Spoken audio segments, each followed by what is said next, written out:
So, Sent to the hair gods, all right? I mean, the weird thing for me was like all my gray hair is on the side, so I was hiding that for the last 4 years. And so when I shaved Really? my head, I was like, oh shit, okay, I actually am 40 years old. The shtick is up. You know what I mean? It's It's sort of over. like we played a gig once, and one guy was like, we were playing. He's like, oh man, what are you like 25? I was like, no, I'm 39, and then. But all you gotta do is just change your hair a little bit. You know, it's sort of one of those things. So Yeah, I mean, you got to give it up for the people who age gracefully over time, because there are some people our age who just look like they've just dried out in the sun, and no, they're just I avoid the sun a lot. I mean, I have decent genes. Like my mom has aged well. I've done a lot of the things that you're not. You know, I'm just not a beach guy. You know, so that's been good. do, You know, would never you, got into like smoked cigarettes, but not to the point where it was that bad. You know, I mean, it was sort of right, like just sort of like I've seen that. right, Uh, yeah, Lack man. of sleep, things like that as well is Oh always a thing yeah, where. So that. I try to get a lot of sleep in my 30s for sure. For sure. Hey man, however it works. I mean, you got how many? You got kids, or do you got Just one? one. You I got got one one. kid. I got a dog who's barking. We have a kitten now, but yeah, just I have a 6-year-old son. Me and my wife. So that put a few gray hairs Oh yeah. in the mosaic of my head. So I'll say that. Boys, little boys, they're little terrorists, but they're fun. They're little dorbies. What is that? You rode hard and parked wet. That what I don't. What does that mean, Naders? What the fuck does that even mean? Rode hard and parked wet. Okay, fair enough. You do you, baby boo. The Sounds great. Yeah, right. I'm here for it. So, what with your graying hair? Do you care? I mean, obviously, I could see a little bit of that going in, but I mean, Yeah, it's more. It's like it's in this vicinity more. does So it bother you? Are you like, oh a god? little bit was strange. I'll be honest. That's like sort of. I always like told people I'd be fine if I was a wizard and like it's cool to grow gray. But there's definitely a part of me that's like, oh shit, that's kind of a reality thing. That to have those, it's sort of. I never had some weird moment where I was super scared, so I got the streak or something of white hair. So it was like, Yeah, but in the same time, it's almost like I feel it makes sense. And I've been around for a while. You know, it's, it's sort of it's not like I can keep the illusion up forever. right. So it's in some ways it kind of get grounded me a little bit too to go. I should probably take care of myself a little better too. I mean, why not? Well, it's always weird seeing these signs of mortality sort of Yeah. creep up I on you. think the gray white hair is one of them too. It's Yeah, sort of like it's like, oh okay, yeah, you're definitely not too far away, but got a little time left. I'm not gonna dye the hair. I think that's a whole like hair club for men. I mean all Mm. the beard people dyeing their beards and all. It's just very complicated. So I'm okay with not doing that. Well, some of it's okay. Like some of they have like shampoos, and you just sort of shampoo it in your hair every once in a while, That's and not it does. bad. Yeah, it's like No, but I don't. That's just too much work in my head. Like the whole Rogaine or Keeps or whatever. Like to me, that just seems like it's just too much work. The money you got to spend every month. Like it just turns into another bill and a time eater. So I'm just like, I'll shave my head, wear a hat. I don't give a shit. My beard's going gray. Whatever. I shave. I'm not trying to fight my aging process. I am, because I try to work out and stuff. But sure, yeah, like doing it in a way you want to fight it in like right. a physical way, but mentally it's not going to do you much help. No, no. Like, what are you gonna do? So he's like, you gotta stop. You gotta stop it. And that's when you see people like Madonna, and like I'm a huge fan of Madonna. I think she's awesome. But like when you see, I don't know. Do you follow her on Instagram? Have you seen what she No, does to but herself? I'm aware enough of her recent transformation into looking younger than she did like when she was a teenager. I think that was sort of a very strange juxtaposition. I thought she was doing okay before whatever happened. Yeah, yeah, she was. But But that shows you it's got to be more of a mental thing yeah. because no one was like, "Damn, Madonna looks like shit." Right. Prior to that, I don't think that was the case. You know what I mean? Nobody was. Nobody. No, they were like, "Man, she's doing great." Like, whatever. Right. Dude, She's kind of into that pseudo religion stuff, but whatever. Morgana, thank you so much for Wespia Mad Mike Wespia cancelled slide money Wespia cancelled slide Wespia Mad Mike. Yeah, let's go. Morgana, thank you so much for that subscription. Much love, my friend. Welcome in, and this is for you. Hello. Oh my Welcome gosh. to We Speak It's English sort of like, Good TV. have you seen the new Sylvester Stallone movie? No, I There's a haven't. trailer for it, but for some reason he had some work done, and it doesn't look like the same person. All of a sudden you're just like, I don't know who this guy is. It almost looks like it's like a deep fake. but it's not. Like it's like he got his own deep fake on himself, sort of. That's sort of the abstract. Oh, hold on, Sylvester Stallone. Sorry, It's like a new action movie. I don't even know what it's called. Something very short, like one word or something. Samaritan? I think it's Samaritan. I think that might be it. Yeah. Morgan, thank you again for that. I was trying to play your thing, but we're moving forward. we gotta go judge some Sly. Let's see images. Let's see what we got. Oh yeah, we all should be able to see this. Come on.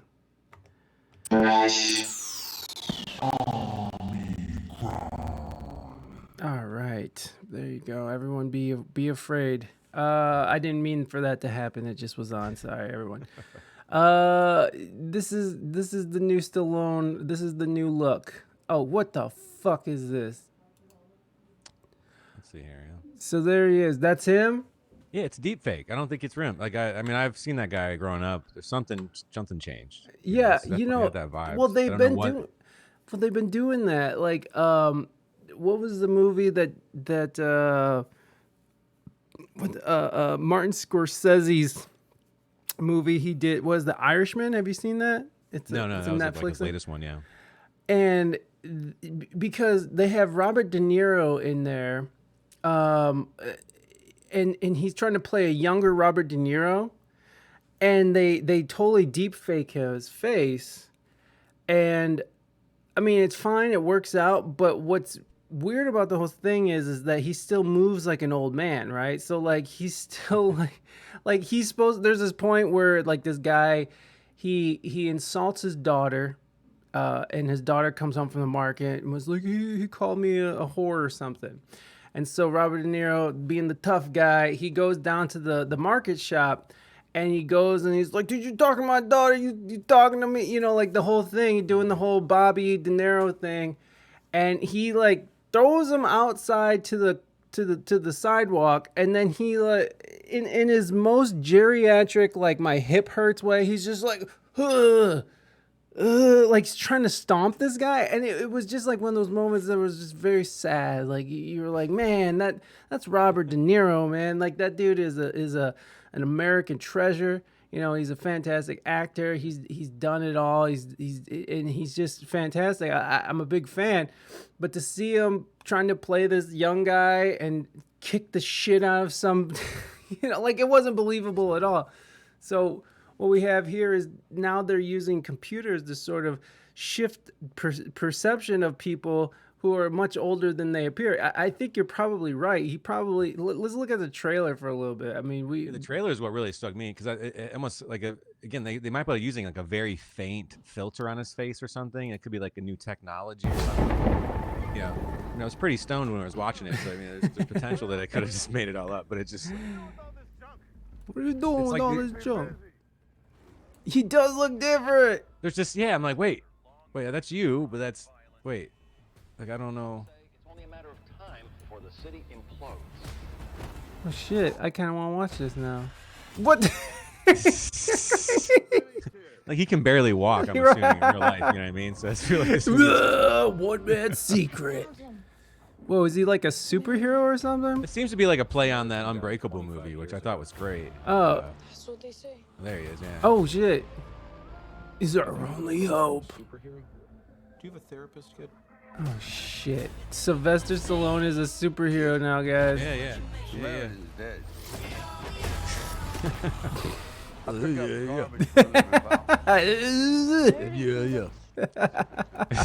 Good to go. So there it is. It's gonna be a prime video. It's like a subtle thing, but it seems something weird. It's like you remember Kenny Rogers? There's a point where all of a sudden something was off about that guy. Like it's just something was. They might have the same plastic surgeon, or maybe it is something like a deep fake. That'd be interesting to know. If they're doing some subtle stuff like that. Well, in Stranger Things, there were aspects of the one main character, the cop, Hopper or whatever, but there was some CGI body stuff on him that was pretty wild that I noticed. He had like a deep fake. Yeah, like what happened? Yeah, I don't know. like that's a weird one. Yeah, just fuck. I honestly feel bad for people who get in that position in life where they have to feel just like Just say no. Yeah. And even so, Yeah. That's pretty good. I didn't know that they did that with Hopper. What were they doing? Because he's so active, or because he got older? Why It did seemed they? like it almost seemed like they were trying to give his body, like, make it look more emaciated than it was, or have scarring and stuff. But it was done well. But you could, the eye sort of noticed it, and was trying to see, like, maybe they did some CGI body stuff with him. Right. This is great. I'm familiar with this one. This is pretty wild. Yeah. This shit is fucking crazy. Look at this. If you guys never seen deepfake Tom Cruise, y'all. Fantastic. Yeah. It's a little embarrassing, it reminds me, I was once in Russia, I ran into Gorbachev. Like that laugh. Yeah. Movie star. Are you nervous? I said, no, Mr. Gorbachev, I'm not nervous. I don't. He goes, well, remember how much a polar bear weighs. I said, polar bear? He said, enough to break the ice.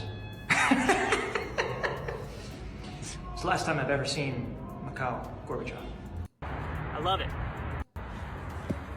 Hey, listen up, sports and TikTok fans. If you like what you're seeing, just wait till what's coming next.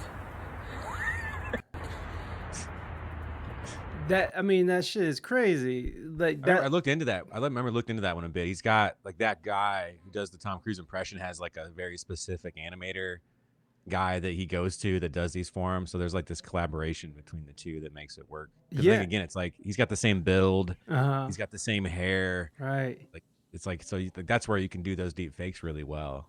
If you sort of look like the person, it's kind of, Right. cool. Cartagena, welcome. Good to see you, my friend. I hope everything's going well in the new house and everybody's getting along. He has. I believe that the people who are doing the Tom Cruise deep fake is doing the South Park thing deep fake, because there's really? South Park creators have a. It'll be interesting, and I'm not aware of this. They have a show. South Park creators on acid at Oscars. No, That's a good one though. That's a good story. If you're familiar with that. That one, is hilarious. Where it's one of the best. where- They dressed up as J-Lo Yeah. and someone else and just took a bunch of acid. Yeah. that it's wild, man. They were all like just. I couldn't imagine going. Well, I couldn't imagine going to the Oscars on acid, but then being in that position where, I remember when South Park came out too, and I remember the backlash, and I remember how much there was like I remember I went to a school and I had a substitute teacher who saw somebody with a South Park shirt on and made them go and turn it inside out because it was against school policy and it was against his policy.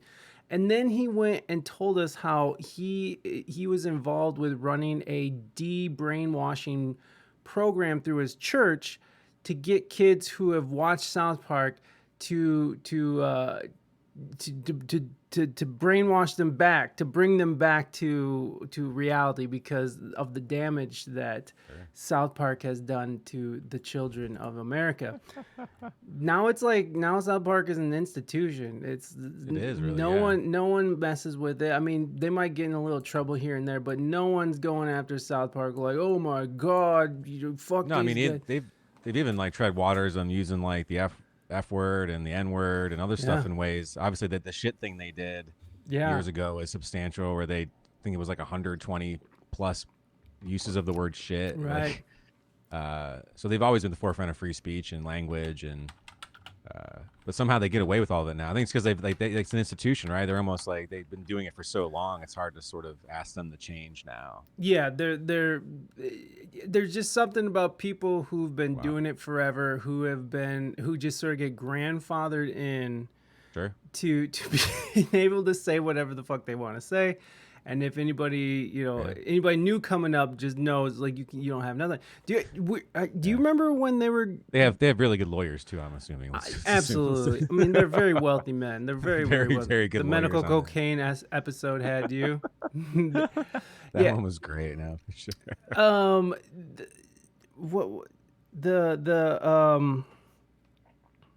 What was the? I forgot what I was gonna say. Everybody, keep in mind, I'm not sober. But let's see. So this is their show that they do, I think it's called Sassy Justice. You're watching Dang, they got like Zuckerberg doing commercials and stuff. Yeah, it's fucking wild. It's wild. They have like Zuckerberg doing stuff. So there's only a few. Wow, these are really underwatched. That's interesting. Michael Caine explains how to spot a deepfake. Here's Mark It's a Zuckerberg. viral video of the president everyone is talking about. That's next, right after this word from our sponsor. Are you feeling run down? Have you been diagnosed with type 1 or type 2 kidney failure? Then come on down to Cheyenne Dialysis. We've got all the deals and all the customers that made me the dialysis king of Cheyenne. Full kidney dialysis, just $89,999. 2-day full kidney dialysis, $199,999. At these prices, you can't afford not to get dialysis. No insurance, no problem. We'll work with you using your mortgage, will, or other assets.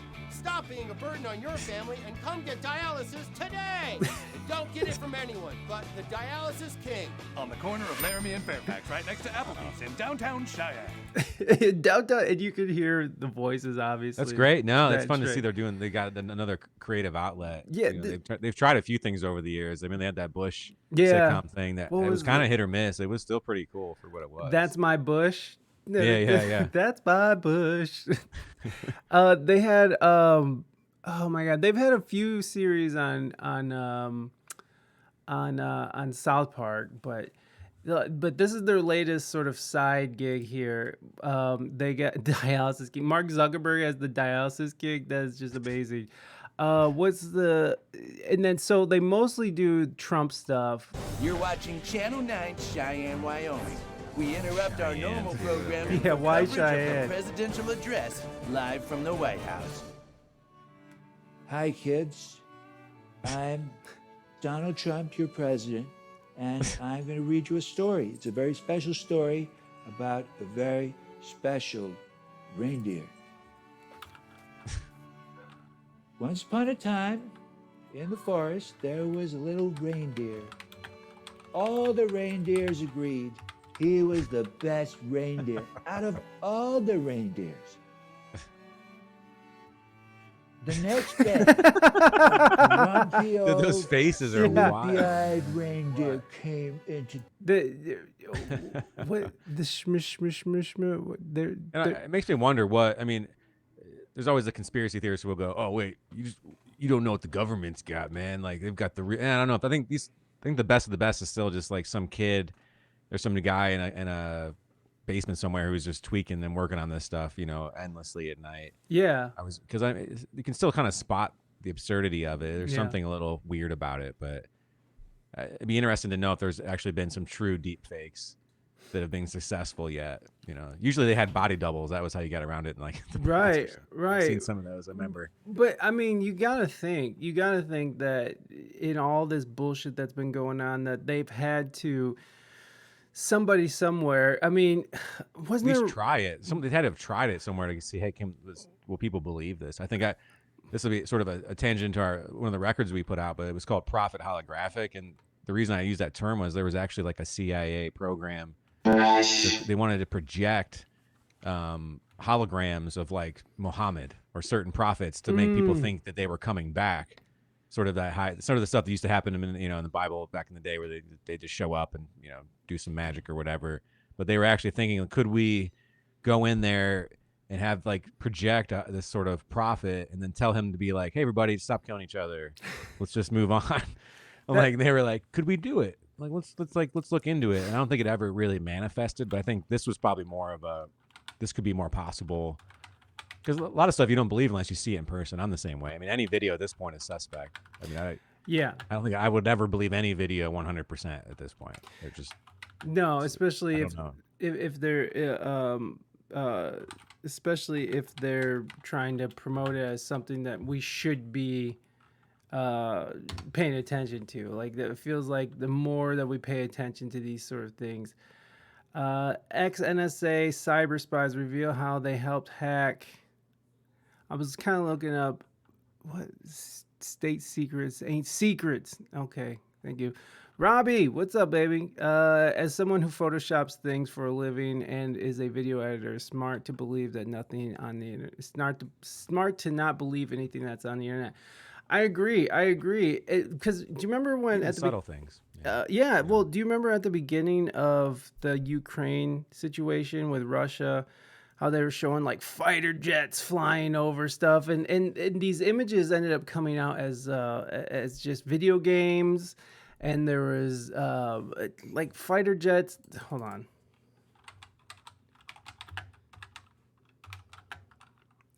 Video game. What was the name? It's Russia and who? Ukraine. Jesus Christ. We're gonna get through this, guys. Been there. Let's see here. Where's that video? Show the video, you sons of bitches. These people and their news stories. Fact check: viral clip is a video game footage, not from Ukraine. But we were seeing this all over the internet. We were seeing it all over. We were seeing it all over social media. We were seeing it all over. Okay, so hold on. Let's see if this is anything. This USA Today special, Oh, shit. Crisis in Jesus. Ukraine. I'm your host, Zuleyka Nathu. We are witnessing the largest act of aggression in Europe. Okay, we know that, lady. Let's So just. are they using that footage as like Well, yeah, they're trying to like project. almost like looking for stock footage to just throw in there, and they're like, Right. yeah, that's close enough, I guess. It's like Yeah, and there's some it- jets and there's some like semi-white looking people. I guess that looks semi-Eastern European, like. Well, not a lot yeah, of and then sunlight, there was just sort of like there was pictures of people like making it look like a big crowd, but when they took a picture from above, it was just like a little crowd of people in front of like some dude talking in a banner, and then the way they had it cropped was to make it look like there's this huge thing, and then of course the pictures came out from like drone footage. And it was just really, they just wanted to put the just wanted to make it look like a bigger crowd was madder than really what was going on.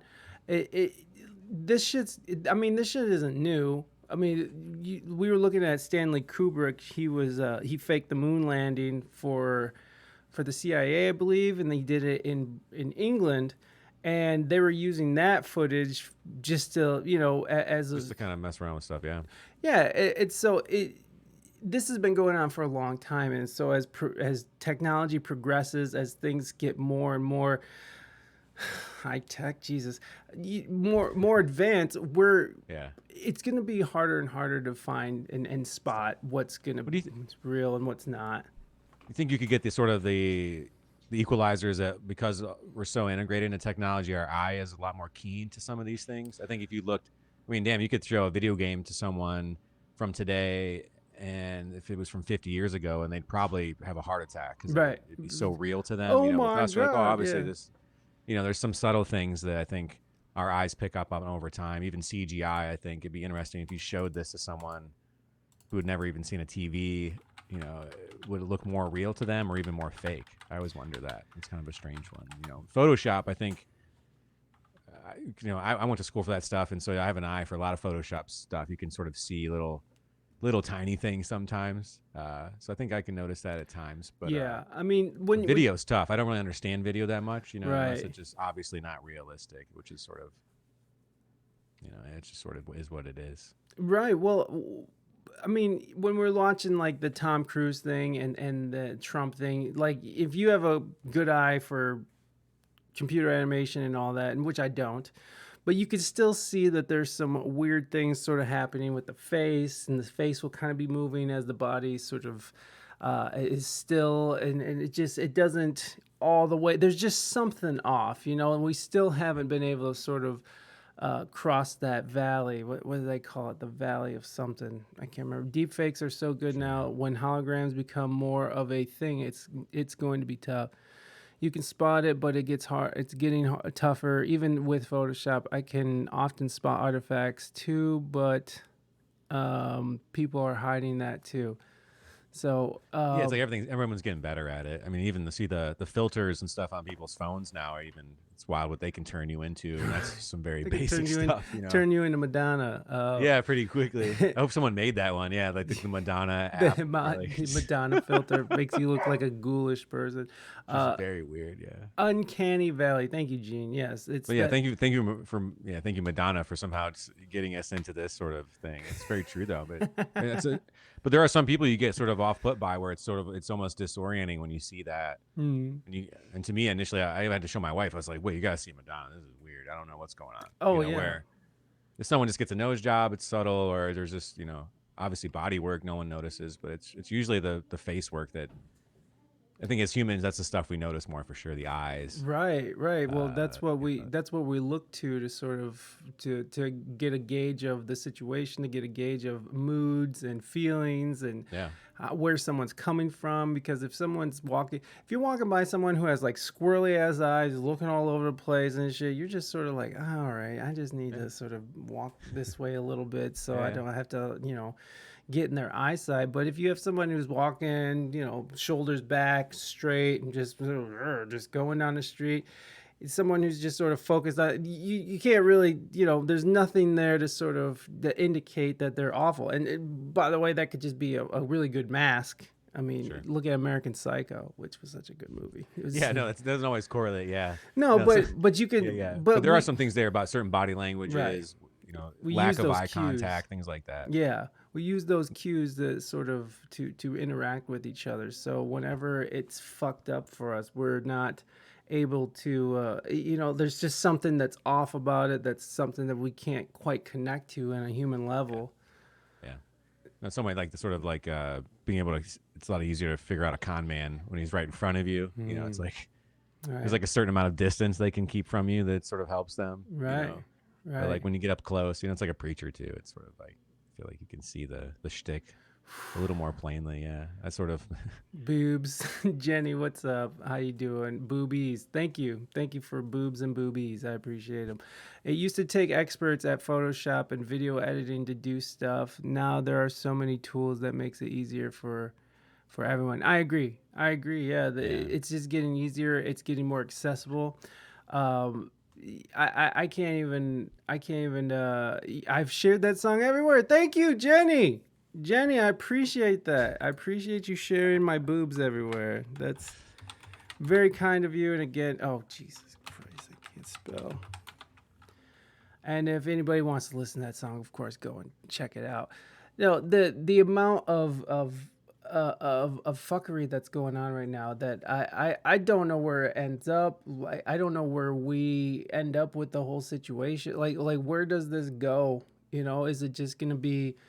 I think it's gonna go wherever the technology goes. I think that's the thing I've learned enough through history is like there's always been this trickery, fuckery stuff going on. I mean, even back in the day, like there used to be like tons of newspapers. A lot of politicians would just make up their own newspaper. It's like, I'm John Adams. Like, fuck this guy. Let's make here's my newspaper because they were privileged and they could print stuff. So if you could print something, people are like, oh man, must be true, And so you have John Adams would be like, George Washington was born with 3 dicks, and like in some ways they were actually sure there was I think there was a bit about politicians being like, he's a hermaphrodite, you shouldn't vote for him. And it was that sort of just stupid and bizarre. And so it's been going on forever. And so I think any outlet you got, whether it's a newspaper or you just hire people to stand on a street corner and make stuff up about your opponent or whatever it is you want to, it's sort of, or just tell them how great you are, So those guys were wearing wigs back in the day. So even people's their looks have always been super important to humans for some reason. I was telling my son about that the other day about how weird it was that like these men would paint themselves up in wigs and this powdered stuff, and they completely looked like just, I don't even know what they were going for. It was sort of, in many ways you find out they were just hiding a lot of their STDs that were on their face because they were because they were gross. You had to wear all this makeup because otherwise you just looked like this hideous scabby creature, So you had all these rich people painting themselves up, and it's like a horror show. But I think it just shows you it's always been a part of us to manipulate ourselves, or to want to have images, like the idea that people used to get paintings of themselves done and they were fat, they would get them fatter than they were, right? That was Oh, nowadays you would obviously, if you're going to paint me, probably maybe take 10 off. 10 pounds would be fine, you know. But back then it was like throw 20 pounds on. Damn, people are going to be like, oh, these people are great. Let the record stand. I was rich and fat. Oh man, I ate so much bread. I eat bread all the time, you know. Like I love carbs. Like diabetes was a sign of wealth, and it was like a satisfying way to die, you know. It's sort of. I will die a rich and fat, overweight man with like that was the American dream. failure. I think back then was sort of true. My friend, he had a friend straight from Africa, and he was a Catholic priest, and he was like, I'm glad to be in America where I can get fat, like he's just like, I'm here to get fat. I don't give a fuck about you. I'm going to eat all the food I can because that's how it is. The camera adds like 50 pounds for me, son. But I mean, you come from a place where, I mean, you're not guaranteed a meal every day. Right. It almost feels like, why would I not eat 3 meals a day, or more or more than that, actually. Yeah. I think, the only argument at this point for fattening up is just, at least, if there's a sort of a crisis, you've got more excess body fat to like survive, Right. It's like, so it's probably good to keep it like, at least 15 pounds on you at all points, just in case things go real poor. For the next, like all those people who are living on the edge, like really low body fat, yeah, like, they're just going to die real quick.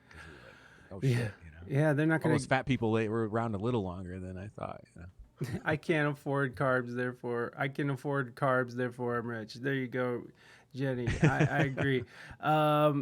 Now it's the poor people's food, though. Really, yeah. In some ways, it carbs, is. Right? It's sort of. Fucking. What is it? Ramen noodles. Those are all just empty fucking carbs and just it's just garbage. But it's so salty and good. It's good. I mean, the Japanese made it. They're doing. I mean, their life expectancy is great. So maybe there's some secret to that. Just only certain types of terrible carbs are good for you. Whatever it is.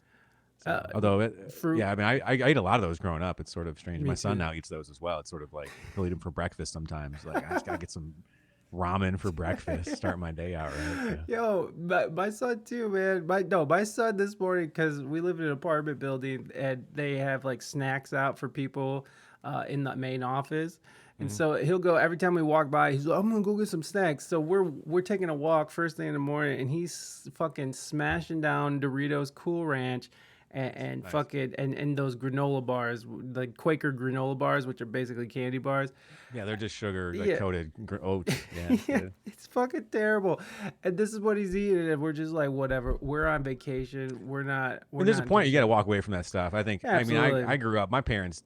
I don't think they even thought twice about what they were feeding me. No. So I think we as parents have probably overthought it in some ways to the point where, it's just sort of kids are, they're resilient. And obviously for kids like overweight and having struggling, there's a certain point, but burn a lot. They do burn a lot of that stuff off. They do. And yeah, my son is like, he has a 6-pack. I'm not worried about him at all. You know what I mean? Like, and he works out with me. We go to the gym together. So it's like, I'm not worried about him, but it is funny that he's just I mean, and when you're a new parent too, and the baby's still incubating, it's like you're sitting there talking to your partner, and it's like, we're not gonna feed him shit food like the food we grew up. We're not gonna let him watch the iPad or watch TV too much, and we're just gonna be good parents. And then as soon as you get in the middle of it, it's just like, give him a fucking cup of ramen noodles and fucking turn the TV back on. What the fuck? Like, get him out of here. Shut him up. Shut him up. It does happen. You start to understand certain things that your parents did. There's certain things that exist for a reason, sort of. Even like having other kids seems to be just so that kids can preoccupy themselves. Absolutely. Sort of like Absolutely. That's part of it, But I only got a caffeine-free soda when we would go camping. Oh, that's fun. Caffeine-free. Jenny poses a good question. So I deal with hunger or heat. Which will take me out first? The earth is heating up, and the fatter I am, go hunger. the more I'll I'm go hunger. comfortable. We'll go first. Yeah, that's the one. Yeah, hunger's. I think if we're gonna go for any of them, it's like I don't know. Lack of food. There's no really a way to adapt to that. I think you Right. can, if you have to build a lot of shade and I don't know, build housing underground. There's ways of doing it. I think with the heat. Right. More so we're than gonna the lack have to, right? We're gonna have to figure this shit out. Yeah, that's a real question though. I don't know. I think I'm more concerned about probably heat at this point locally. I mean, we live in an area where you can grow a lot of food, but Yeah, who knows? Yeah, I don't know either. I'm gonna say honestly, make sure people have something to eat before we even start thinking about like things heating up. Which I know we gotta think about these things, but when There's you like know, one in out of every 8 people like in the world are like having a food crisis right Right. now. That's the last I saw, which is sort of wild to think. Predominantly those are in impoverished countries and things, but right. that's still a lot. That's a large amount of us who take Well, what's that place that was just? It wasn't Nepal. What was it? It's I think it's Southeast Asia. There was this. There was a country that just like revolted against their people because there was food shortages and that's the quickest way for people to revolt too is Right. food. That's the main one. I think America has somehow set itself up to like never have that happen. Somehow. It's just sort of food waste is like our problem more so than lack of. Hunger is a problem, but right. yeah, I mean you could obviously feed all the homeless people in our country pretty easily with all the waste that we have. It's been sort of a strange reality for us as a country of having too much food actually. Yeah, like it is. I mean, talk about privilege, shit, man. We live in a country where you have the privilege to be fat. Like to that, if anything, that is that's crazy privilege. But it's. I think don't know. veganism similar to that too, being a vegetarian. It's like very much a privilege at this point. I think. It's have any choice in what your food is. You have an advantage over many people who don't even have that choice. You just eat what is around you, and that is it. There's no like, oh, I don't know what's the moral aspect of this. No, I'm hungry, and like, what is the closest thing that we can harvest and or kill to eat? Right. And so, to have that choice here is very unique. I think I'm thankful for it. It's sort of a unique part of being human, but it's definitely only been a very short amount of our time as humans that we've had that choice. Right. Probably less than 100 years, really. I mean, being realistic. And in 100 years, we've been like we've gone from like, oh my god, I'm starving to like, oh my god, I gotta lose some weight, and then now we're so fat and we're so privileged and we're so fucking like inundated with entertainment and devices and bullshit that now we've found new things to sort of freak out about, like fucking, I don't know what's somebody Beyonce and now I'm not trying to stick up for anybody or say anything, but Beyonce and Lizzo have both changed some lyrics to their music because they wanted to change an ableist slur, which is spaz. Spaz is an ableist slur. And now I'm not saying it's right or wrong, but we have people now who are changing their music because some people were mad. Because some people, and which you got to say, people who are handicapped or whatever, or handy-capable is how I like to put it. I'm sure they're offended, but that is not where Beyonce is coming from. That's not where Lizzo is coming from. Lizzo and Beyonce weren't like writing a song like, yeah, I'm gonna spaz on that ass. Like that wasn't like, yeah, I'm gonna make fun of people in wheelchairs because that's what's up. Like it's definitely part of a cultural colloquialism, and I don't know. I respect the fact that they went and changed it, but I don't know, man. Like when it comes to lyrics, are they re-releasing the music actually, like going back and changing that, or is this more just live that they changed it? I guess? No, they changed it. They changed the album after it was mastered and pressed. They're sending it all out, like, and Beyonce changed the word. Lizzo changed the word. Beyonce's taking out a sample from Khalees's Milkshake song because she sampled it and they didn't get any permissions or didn't give her any credit. So like all this is, I mean, this was just released this weekend, right? Like this last weekend, Beyonce released Renaissance and already she's changed, they're editing, changing. Monica Lewinsky is calling for her to not use her name as a... Sure, there's, yeah. I mean, isn't she like the most referenced she's female in hip hop history or something? Yeah, rapper reference for real. I think that's on her Twitter page too. I think there is something. Yeah, I'm the most referenced hip hop thing in terms. That's an interesting. I mean, I love that topic because that's something that I think I come from more of an old school approach of like even going back and changing films, books, music, any of that. I think to me, it's like you can't eliminate history. You can talk about maybe if you can say it was a mistake or that it was sort of, but again, it was in that time. No one felt that way. You know, it's hard to say. I don't know. I'm not into the whole trying to erase history to sort of like get rid of mistakes. I don't know. It's like you're not going to learn from those if you act like they never happened in the first place, I guess. And yeah. And plus, it's all about intention and context too, right? I mean, it's sort of, if it was for a new record was like handicapped people are weak as shit, like let's like exterminate them. Yeah, that'd probably be let's maybe chop that, but that's not the case at all. I mean, it was really more just it probably rhymed or it was just clever in the moment. Well, Spaz is always plus, or you're just playing a character too. Again, especially in the world of hip hop, a lot of music is about a caricature. It's about storytelling. So it's not as though even with stand up comedy, you're not necessarily saying this is exactly how I feel about this one thing, but removing it's weird. I don't know. Movies is weird. It's like George Lucas adding shit to his movies, like all that weird CGI. Right. It's like, this is not okay. Like maybe Beyonce's like producers needed some money. She's like, hey, maybe you can just go back and like take some shit out. I'll pay you some money. It was Pharrell and Chad fucking what's his name.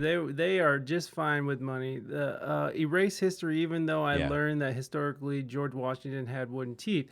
We already tried erasing history. Like his teeth were made from like slave teeth. Like there's all kinds of crazy stuff, right? But like, what are you supposed to? But in theory, the same argument would be that you go now remove that from the history books or even learning about it, right? I think it's important that we learn about it because then now we have some context of that these people were more complicated than they were, right? Which I think's okay, right? And things it's like burning books, man. It's almost the same idea to me. I think it's like you're trudging on even if it's like self-burning. It's like burning your own book. That's almost what it seems like to me. Like my ideas were shit before. Let's burn them. Like as opposed to like I learned from my mistakes. I think that's a better approach.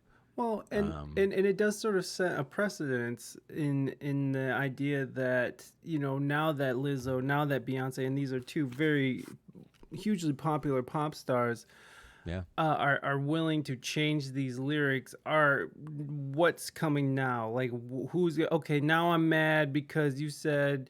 I like fat asses, and that's fat phobic, or I, like whatever the next thing is, or skinny phobic, right? Yeah, like you like fat asses. What about my skinny ass? That makes me feel bad. Like I've tried my whole life to get a fat ass, it just ain't happening. I mean, it's sort of it's like I do come from that. Everything's sort of a slippery slope in some ways with that stuff. I think it's good to talk about it, but I just don't like erasing stuff. Yeah, it just doesn't feel right. I think there's an episode of I think it's 30 Rock or one of those shows, but they just got rid of it. They're like, we're just gonna take the whole episode out because there's just something racist in it that we don't like. Yeah. So they just took the whole episode out. It's very weird. It wasn't even that bad. I mean, it's sort of, even Bowling Green's had some issues with that here in town. With I think one of the women who was one of the theaters was named after was in a very racist movie in the early 1900s. Like super racist. It was just like not okay. It was it was like it was like really I think it was Eva bad. Marie Saint or something. And they like named named the theater after her, and so a lot of black students came in and were like, well, we just did a little research and this lady was in like perhaps like one of the most racist movies of all time. Maybe like we shouldn't have a place named after her. And part of me is like, okay, that's smart. I mean, but if they were like, no, we need to go like burn this film and remove it. No, they would just, how about we just don't name this building after her? And then I would go, how about we just don't name buildings after anybody because most people are flawed. And how about we just call it the Bowling Green building where cool shit happens? Yeah. That'd be fine as opposed to some old person who had money or something. It's sort of like naming anything after someone at this point, it seems risky to me. Please don't build anything after me because I don't know what I'm going to do. My last, who knows, at this point I'm pretty cool, but I would say I don't want to, that's too much pressure. Well, like with Dave Chappelle just refused to have a theater in Washington, D.C. named after him. And instead he wanted it named after like the theater of freedom of expression through art or something. Oh man, yeah. So he gets it. No, perfect. Again, don't feel alone in these ideas that people realize the absurdity of even naming things after people, even when they want to name it after you. It's sort of it's like that culture of celebrity. It's sort of I think any statue's weird, even sports stars. most of the time you're like, I don't want to know what this guy did when he wasn't on the field at this point. Yeah, well, I mean, you know what I mean, and that's yeah. fine. But it's like you wouldn't have to deal with that if you just let their sports talk and you didn't sort of enshrine them. Because a lot of those statues are that's like stuff you did to priest or Jesus or whatever Confederate God generals. Yeah, generals, like war criminals, like so. It seems like lots of I'm war okay criminals without have not being statues. Yeah, even headstones are in their own way are sort of pretty weird. You got to put something on there that's sort of. Yeah. I think my grandfather had like a Kenny Rogers. It's funny actually had a Kenny Rogers lyric like put on his headstone. I'm like, okay. What if it comes out like 10 years from now that Kenny Rogers was like diddling kids, for years? Now my grandpa's stuck with his fucking gravestone with Kenny Rogers. Yeah, I'm not saying he did, but I'm just saying that's a really risky thing. There we go. We're not going to put name that much faith into a guy Right. who's saying country music, right? I think that's too much. Right. Yeah. Let's not name anything anymore. Let's just everything be bought and sold. So it's gonna be the AT&T Theater of Bowling Green. It'll be we'll have this headstone is brought to you by Pfizer. You know what I mean? It'll just be that. We'll Too just many people. Yeah. Give. Or just call it a cool name. I mean, even that sort of the sponsorship stuff too, right? Because I guess a football team like now I have to be sort of morally obligated to be somehow connected to whatever this franchise, whatever this corporation does. I'm a big Steelers fan, and they just had their stadium. They just got rid of Heinz Field, so it's called like the something. I don't know. It's a strange name, but the whole town's a little confused. They're like, this is weird, but at the same time, it's like you guys were named after a ketchup company for 20 years. Even that's just weird, right? No one seemed to think it was weird to have giant ketchup bottles on your stadium. Washington commies, is that what?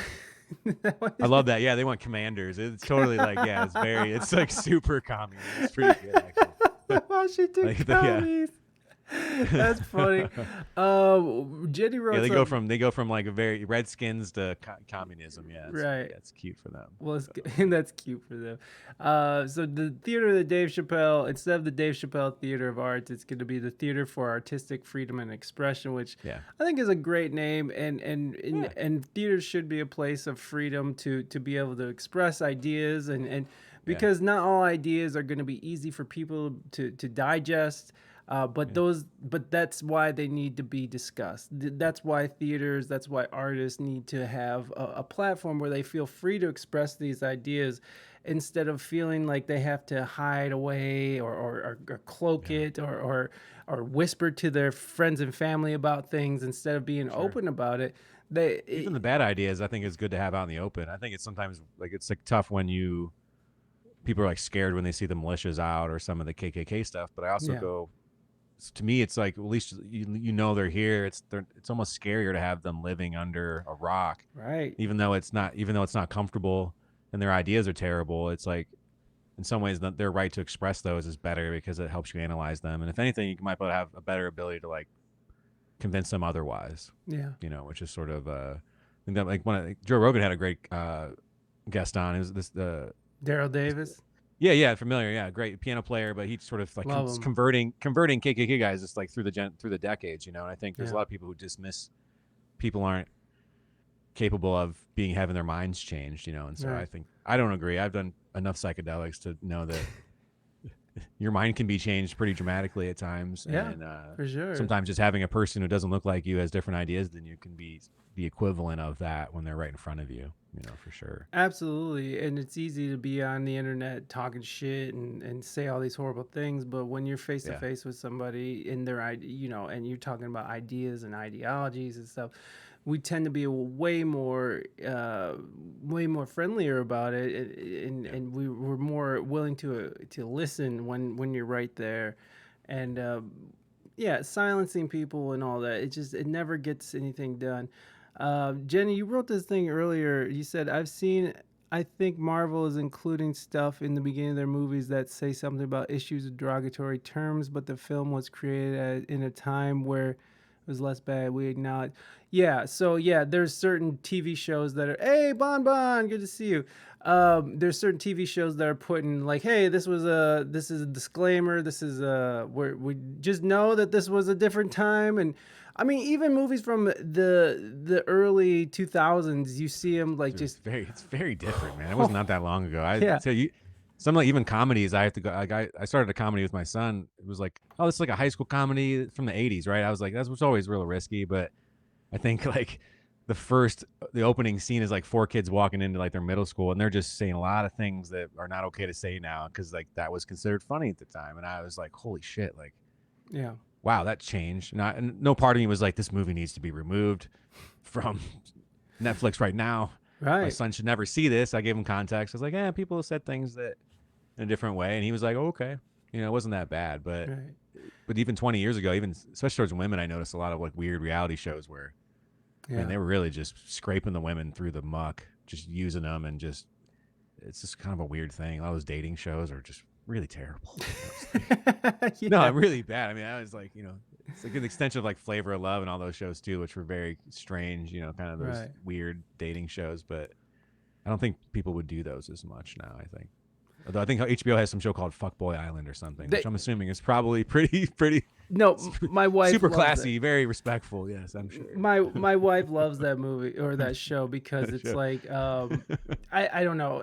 She just loves it. I think it's so stupid. I can't even deal with it. But it's if they embrace the stupidity of it, right? There's a way to kind of enjoy something like that. Yeah, you can, and you just put all your taste and all your everything, just push it to the side, just all your standards and taste and art and your appreciation for finer things. Yeah, fuck that. Let's just bring it in. Only the finest gentleman on that. Bon, do you watch it? Are you up to date on it? Because Reina goes fucking balls to the walls on it, and it's so stupid, and they do have the women sort of in a position of power on it because it's the women choosing and trying to decipher who is a nice guy and who is an F-boy. And then they vote him off the island. And then and then they tell you whatever what they are. So did you come here as a nice guy or an F-boy? Okay, all right. And then so they tell you I was a fuck boy. So like the greatest thing, this is the best part of the first season. Spoiler. The best part of the first season was that the guys and funny thing is that the ladies usually fucking get rid of the nice guys right off the bat. They're always just like fuck the nice guys, which they don't know if they're nice guys, right? Because everybody's trying to. It just works out that way though, yeah. It just the ladies love to just be like fuck these guys, fuck these nice guys. We don't need anything to do with these guys.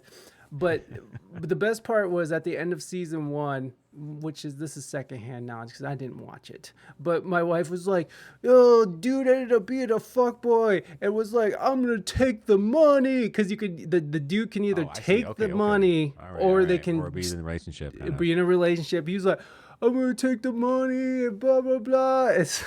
And I was like, yes, at least funny. There's some honesty to the show because fuck it, you know, if you're a fuckboy and you're just out there banging and slinging dick, whatever, that good on you, do your thing. But you know, let's not pretend like life is this ideal romance where you find like this exquisite piece of man meat and they're just going to be into it. You know, it's like, the reality is that this guy fucks everything that walks, and he wants the money, and there it is. He's gonna. Unfortunately, in the turn of events, and a shameful turn of events, they were like, "Oh well, you don't get to keep the money. We're gonna donate it to your guys' charities." And he's just like, "Ah." I like that show. Then that sounds good. Yeah, I misjudged it. I mean, to me, like the worst is like The Bachelor or Bachelorette. Those shows are just, to me, the worst because they're selling this idea that's not real. And sort of like packaging it in almost like a softcore pornography sort of. It's how it looks like to me. I always like say that's like it's the show that shows you everything that's too personal that's not the sex, you know. So it's almost like it's like for people who want to watch people make out and then like say really personal things to each other but then not watch them have sex. You know, it's like a very twisted form of television, you know. It's like it's almost equally pornographic to me because there's really no artistic merit to it. It's really just, you know, people doing the thing that, you know, I don't know. It's a weird show. Whereas something like this, at least they understand that it's a game show. They're playing off of it, not trying to sell you that these people are going to actually find real love. I assume, you know, it's just the real love in that. It's fun though. I mean, The Bachelor's had a great run. I mean, that's still going, right? I mean, it's got to be 20 years close. I don't even know. I don't know. Man, oh man, yeah, it's such a weird cultural phenomenon that. for some reason keeps going. It's like American Idol or something. Certain things should just go away.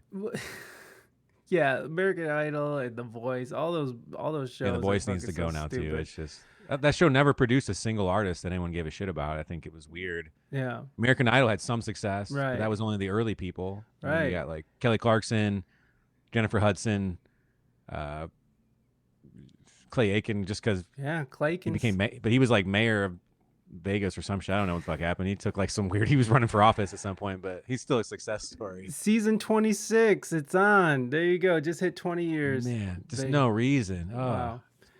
That is ridiculous. 26 of that American Idol or no? Is that just no? That's is that Bachelorette. That's the Bachelor. That's the Bachelor. Yeah. You're, very cool. I watched Japanese version of Love Is Blind, and there is zero sex talk. That's good. That's good. Keep it 100, baby. What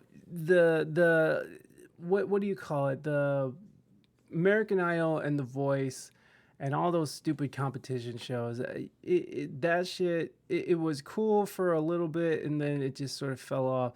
You remember Crystal Bowersox? Yeah. She still does some stuff. I mean, she's the Toledo one, man. Yeah. I mean, she still does some stuff in the area every now and then. I forgot about her. I mean, it helped her. I mean, she can probably sell out like a smaller theater now or something, in that vein. No, I've seen her a couple times around the country. I've seen her in San Diego, and I've seen her in maybe just San Diego. And of course a bunch. Like she used to date one of my friends here, so like I've hung out with Crystal Bowersox out at her mom's house on Liquor Harder. Like what was her? I mean, did you ever sort of figure out what her experience was in theory? No, because through friends, because we have mutual friends, and they were friends with her, and it was just it's a whirlwind, and then shit dies down. But she definitely can still sell tickets. I just saw her on a Facebook Live, and she had like about 200 people on his Facebook Live. She was just doing some performances. Cool. So she's still able to, her platforms are pretty big.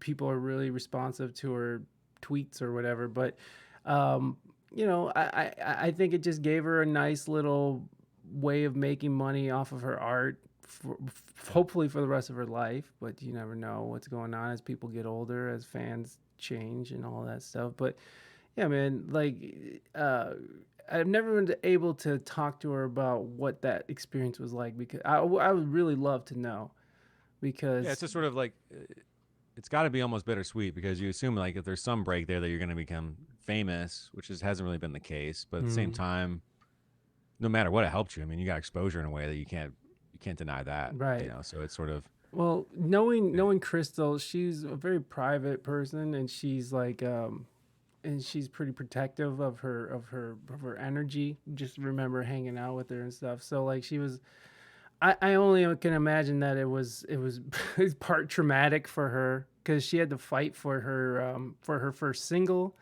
and then they also like replaced her in the music video with like a hot young blonde with dreads on and stuff. I remember. Really? Yeah, one of the first videos. Okay. I think it was called Holy Toledo, and That's tough.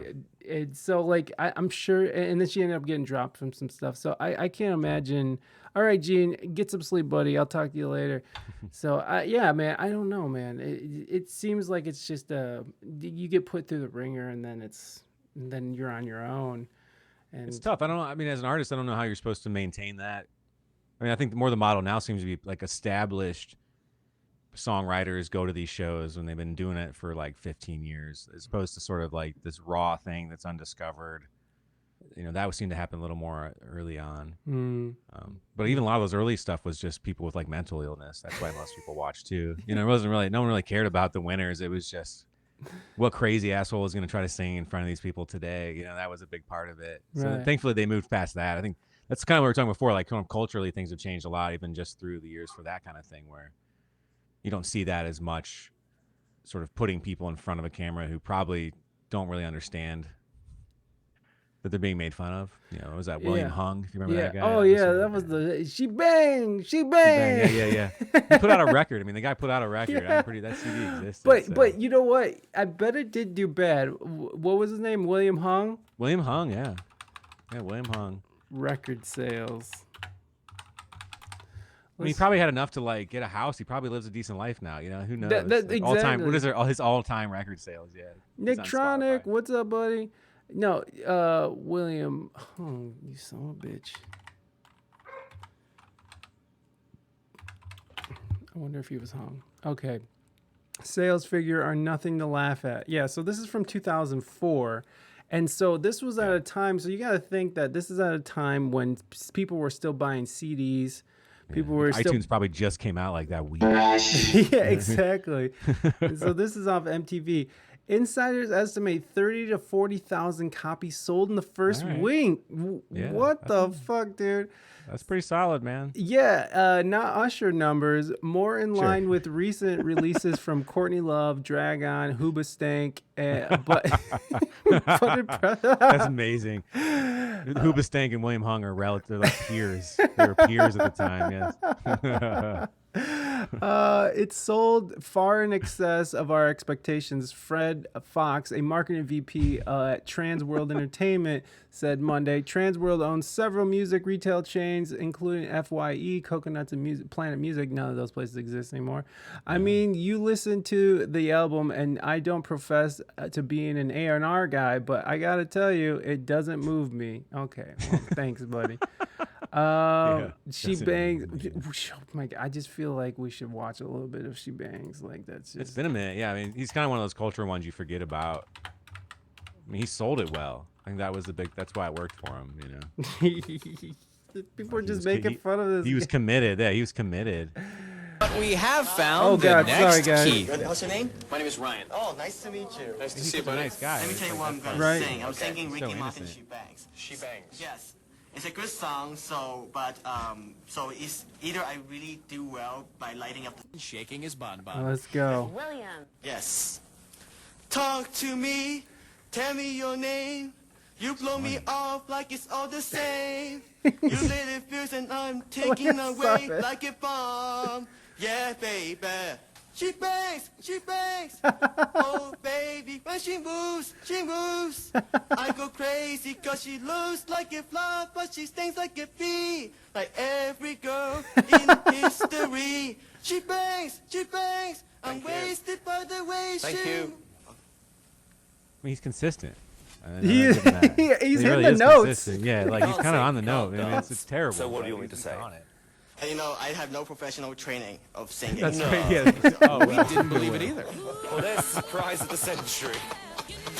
Oh, Dancing E-Bob's World drop. That's a throwback. Oh yeah, E-Bob's World. Oh shit. That was my site, man. Yeah, E-Bombs. My dad played a William Hung track at the bar like 15 times in a row, and everyone lost their shit. I'm sure.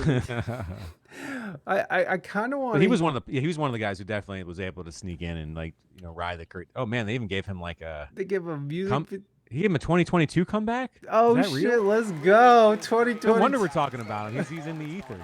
This probably came out like 3 months ago. I can't help but feel that someone is missing the party. Someone who helped put this show. Come on. I think you know who I'm talking about. Richie. Ladies and gentlemen. No. Here it is. Please welcome William Hung. Let's go. Hasn't aged a day. Let's see him. Let's go.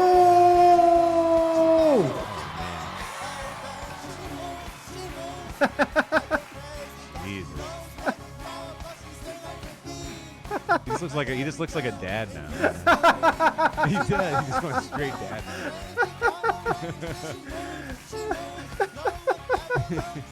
He's still killing it though. Hey, look, I bet he got a resurgence on some streams. Yeah, you gotta check how much bump he got on that record sale. Hold on, yeah, Spotify got a nice little nudge. The ABC bang. bump. The little bang. Little bang. Jesus. Yeah, let's see if he's trending on there. William Hung. Let's see it. There it is, yeah. Let's see it, guys. 5,287 monthly listeners, still going strong. Not way bad. better than anything I've ever done. So what am I gonna do? Yeah. So, Jesus. Oh shit! I believe you could do. You did R. Kelly. Sweet. Oh man, so he's straight covered. Oh shit! Sorry. He had to spend quite a bit of money to like get the rights to all that. Right. How do you even do We Are this? the Champions. Jesus. All right.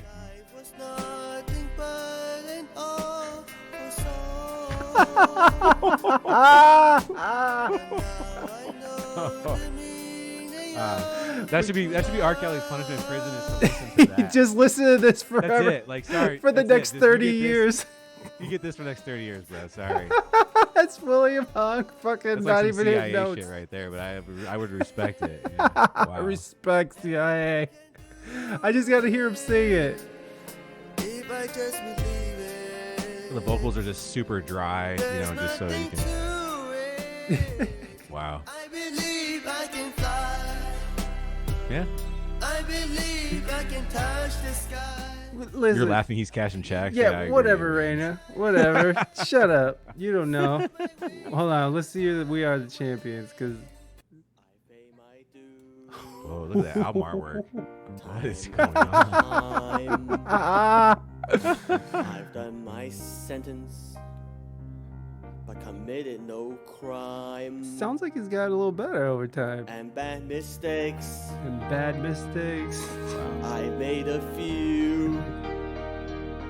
I've had my shares and kicked in my face, but I've come through. Go on and on and on and on. We are the champions. Let's take it down a little lower. He took it down. He took it down. It's all right, buddy. Oh, shit. That's awesome. That is so amazing. Yeah. Okay. So Nick Trog said that his dad. That's the song his dad played in the bar 15 times. It was that one. They were champions. That's Yeah. a good one. Yeah. That's pretty intense. Let's see. William Hung is a Hong Kong-born American motivational speaker. He's a motivational speaker now and former singer that gained fame in early 2004 as a That makes result. sense. I could see that. Yeah. I mean, sort of just positive motivational speaker. I mean, Hold on. He's like, you too can go on to American Idol. Yeah, you too can go to American Idol And get this shit and going. somehow whatever happened to me, I don't even know what you would say happened to him, but something. Well, 30 to 40,000 sales of any record back then is pretty solid. That's pretty good. No. If you I mean, got CDs that, were about $15. I mean, there's no Right. way he was getting a huge cut of that, but still. A couple bucks per CD, hopefully. Hey man, get a few $100,000. That's pretty good for him, yeah. Buy your first house, get your family over here from Hong Kong. What the fuck? Turning There he failure into success. Let's go. Yeah. Let's go. Doing TED Talk. Shit. Okay. Imagine if you can live where you want to live, do what you want to do, and spend time with people that you love the most. Maybe it's about getting the next job promotion, getting the next big sale, or spending time with someone you love, finding that true love in your life. Now raise your hand if you want to experience this next positive, life-changing opportunity. Of course. That was kind of a weak That was response. like the crowd's just dead. Like, all right, that's all right. Sure, William. Why would I actually listen to you? I don't know what you've done other than, yeah. She bangs.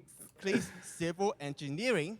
I saw a poster for a school talent show at the Clark Kerr dormitories.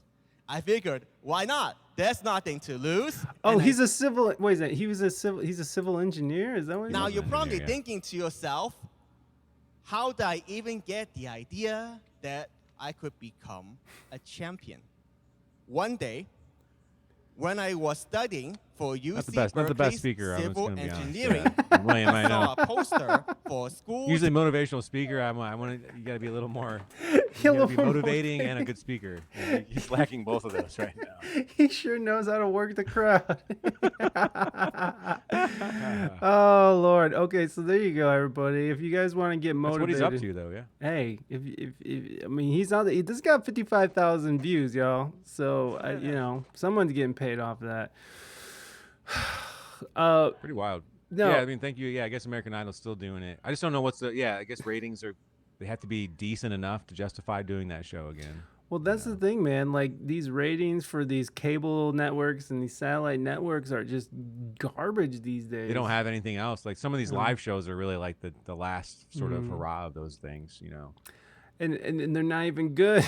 They're not even good. America's Got Talent's probably the only one worth checking into at this point. For me, it's just sort of, at least because it sits all over the place. But at this point, almost everything else seems to be very Well, everything that's actually doing well now is all on the internet. Like CNN, Sure. their ratings. What was it? They had they're like terrible. 500,000 views in a week. That's so low. That's so bad. No, it's like They need Trump back just so they can get more people watching. no, I've heard, that's actually sort of like a bit of the. It's like the media was like super into Trump because of the ratings they gave them, but at the same time, like trying to convince us of how terrible he was. It was a very strange situation. Yeah, 70%. I think that's what I saw. Yeah, that's crazy. Yeah, that's such a huge. That's I terrible. mean, 70% of your ad revenue is also gone. I mean, I assume that's how that works. Yeah, you're Forbes. God damn. No, it's the internet has completely fucked network TV. You don't need it anymore. You don't need these people who, they produce these shows for thousands, millions of dollars, and it's like, man, I can do that shit like from my bedroom for not even like not even an eighth of the cost. Like it's just like I don't even know what that equates to, friends. I'm bad at it. No, I think you're familiar with breaking points. I check them. Totally. Yeah. To me, that's the model of like what anything. Again, they shouldn't be sort of almost alone in that what they're doing. I think they're pioneers of what they started, but I think you're going to see more of that stuff that's a little more. It's independent, but because you can produce, people still want to see something produced at a high quality too. It's it's tough to take you serious when you're like a guy in your basement. It's sort of, so there's a certain level of production quality that's needed. But it's also not too much where it actually seems fake too, which is what these people have gotten themselves into. I think their subscribers are huge now. I mean, they've clips, so they're over 1 million. I know. Well, their subs are almost 1 million, but is that what they're about? They're almost 1 million. Okay. But they're getting in any one broadcast day, all these add up to a single. Like because they do a show and they break them up into different segments, and each segment is getting almost 100,000. And if you have like 8 to 10 segments in a show. That's about what they usually. Yeah, that's about what they usually average. So that's 1 million views. 1 million per views day. per show. Mighty, welcome in. Good to see you. Welcome in. Thank you for being here. It's just really interesting. I think I saw Sagar talking about being invited onto CNN for something, and there he was just like, "No, I'm not going all the way to New York City." To sit for 7 minutes while people try to yell over each other, and you try to use me to up your ratings because they're doing $1 million views per show. They can't, and CNN can't even break 500 in a week, which is crazy to think about because it's like, holy shit, it was just like a couple years ago that CNN and all these cable news networks were just killing it.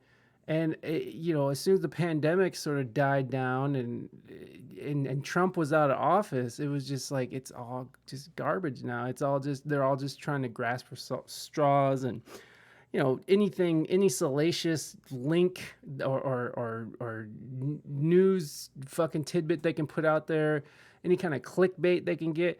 It's all just they're literally in their death throes, and it's fun to see, honestly, because they're just garbage. I can't stand these fucking things. Yeah, I mean, I work for a company called BG Independent News, and so we've been doing stuff. They've existed for about 5 years now, but I've been working for them for about a year. I do a lot of video reporting for them, and really, and so we've sort of established what we consider to be like true independent news source for a town, right? So it's just What's it called? You put in it's just BG Independent News. So I've been doing work for them for about a year now. And the thing is like so we have like the county paper that sort of does stuff. It's our competition. That's sort of your traditional, and they're the only printed paper that's left. But if you go to their website, there's so much clickbait on it. I mean, it's disgusting. It's like, how fat is Val Kilmer now? It's like that kind of stuff, like how bloated is Val Kilmer's face? Cool, click here. That's like that's what people want to know. But that's what you're seeing in the midst of them trying to be realistic journalists, and it cracks me up because like we don't do any of that shit. I mean, this is all subscriber based. We have our website bgindependentmedia.org. So that's like. So to me, that is the new model, and especially when you have tools like video, you have social media, ways to get your stories out. You don't have to print a newspaper that just cost way too much money. The only reason you could print those is because people paid for ad space, right? And they don't do that anymore. And so I just do independent journalism with them now. I do some voiceover stuff, reporting like NPR style, and then just documentary stuff. But it's been great. That's sort of a passion for me, because you can do this on a local level. It's possible. Mm-hmm. So you're not watching CNN to get your news. You're actually looking at something that's in your own backyard. Right. There's a great Bill. You're familiar with Bill Hicks? I don't know if you know him as a comedian. Of course, yeah. We had a great bit about, because he was around in the early 90s when like CNN started, and he had a bit about, death, famine, AIDS, destruction. Like that was what his interpretation of cable news was then, right? Mm-hmm. When 24 hours started. But then you stick your head outside and all you hear is the crickets chirping. And you're just like, fuck, what's going on, right? So it's like we're all so panicked and scared and anxious of something that for many of us isn't even affecting us. And not to say there aren't national and state things that affect us, but as a whole, it seems more healthy maybe if we focused on the things we can see, touch, and feel, in our sort of our bubbles of a town that we live in. I think that seems a little more healthy. Yeah, man. And we get kooky stuff on there too. Like we did a news report last week about a guy who was like streaking in town, like showing his nuts to like people and like his neighbors. And so all we did was report the story that the police report, and then some lady wrote back to us like, "We're gonna sue you for everything you've got. This is slander." And it's just like, no matter what, you're gonna get some weird people. And like our response was just, all we did was report what the police told us. Like it's not like it was an opinion piece of like, today I saw a guy with his pants off and he seems like a dickwad, Yeah, I hate him. It wasn't any of that, but it doesn't matter. But at least when you have someone in your town who's just being a little kooky, it's easier to manage. It's sort of it doesn't seem as threatening, when you're sort of seeing it as a larger scale thing. But I still go to CNN. I still check them out. Oh yeah. I even followed Alex Jones for probably too many years. It was it's sort of like I was there. 9/11 happened when I was 20 years old, so it was sort of like, not to say I ever got too deep into that, but I was still drawn to alternative media back then, because there was a point where that guy, whatever you think about him, and I'm okay with whatever you think about him, good, bad, terrible, it's all justifiable at this point. I think might be going to jail soon. I don't know what he's doing. He's getting sued right now. Right, but, he's in the middle of filed for bankruptcy, all this stuff. But it also shows you like it's easier to like call someone out who's losing their shit when they're one guy, as opposed to like CNN, where you have like a round table of people losing their shit. Where this guy's probably gonna go away because he said dumb shit for too long. But these bigger organizations can just rebrand. All of a sudden CNN's just gonna be like, forget all that shit we said last year. We're a new cool neutral down the middle place, like even though we haven't been for a while, it's sort of it's hard to rebrand yourself as a person. Yeah, how are they going to try to regain that trust that they've lost? There's a reason why I don't think they can. They're going to try and be like, we want to be more, have more, integrity with how we report things, but that just hasn't. It's tough to move back from that. Same with Alex Jones, the Sandy Hook stuff. No matter what, the guy's had a lot of things right over the years, but you kind of messed up pretty terribly when you're telling people that your kid's being murdered by guns never happened. It's a pretty bad one to make up. So and they went as far as to like call these parents and like actors and shit. Like they were like paid. They were paid government actors, right? I think I remember checking in during that period once. It was like, man, this is kooky. These guys are really not. They're not okay. Like way too much imagination. I think humans have really powerful imaginations. I think we haven't lost that yet in some ways. It turns their frogs gay. No, everything. Yeah, just making shit up. Which was actually correct, like in a sense that when there's probably a grain of salt in there, right? There's some frog and some the whole frog. It was that ended up being some true. Type of thing. Yeah, the frogs were gay. Testosterone or something. Let's see. This meme says your TV is spying on you, which we know that's true now. Elite cabal of sex traffickers. That's definitely true. Sure. Epstein. They're turning the frogs gay. Which is what's true, but we a lot of animals actually change their sex due to like population control. Well, they actually were like taking chemicals and altering, just making them gay. Is that what it was? Well, it was because they were trying to. I think it was they were trying to make like a gay bomb, And that was a part of. I remember the gay bomb story. Actually, I do remember that. I think I might be I read that mixing it up. declassified document. Yeah, that was a really weird one. And then once they're gay, what they're just gonna like want to fuck each other all day on the battlefield? It doesn't like, really work. No, I mean, I don't think that really solves anything. No, yeah, like gay dudes aren't just like out there trying to bang every dude that walks. It's like there's pretty sure, yeah, like there's a whole thing that goes into it. There's a whole dance. Bohemian It shows you how Grove. dumb these people are sometimes. We got yeah. Bohemian Grove. That exists. I mean, I don't. It's not as fucked up as he probably says it is. It seems to be more of like a way to dress up in weird costumes. It's kind of fucked up. It's kind of fucked up that you got people from it's weird. The top echelon of our society dressing up in robes, burning, animal effigies of like weird effigies. things. Yeah. I mean, you assume at some point that was a real thing, right? It's sort of they're doing the Bohemian Grove light now. It's just less. It's a lot less messy. They're doing it on Zoom now because of the pandemic. Like the symbology is what matters.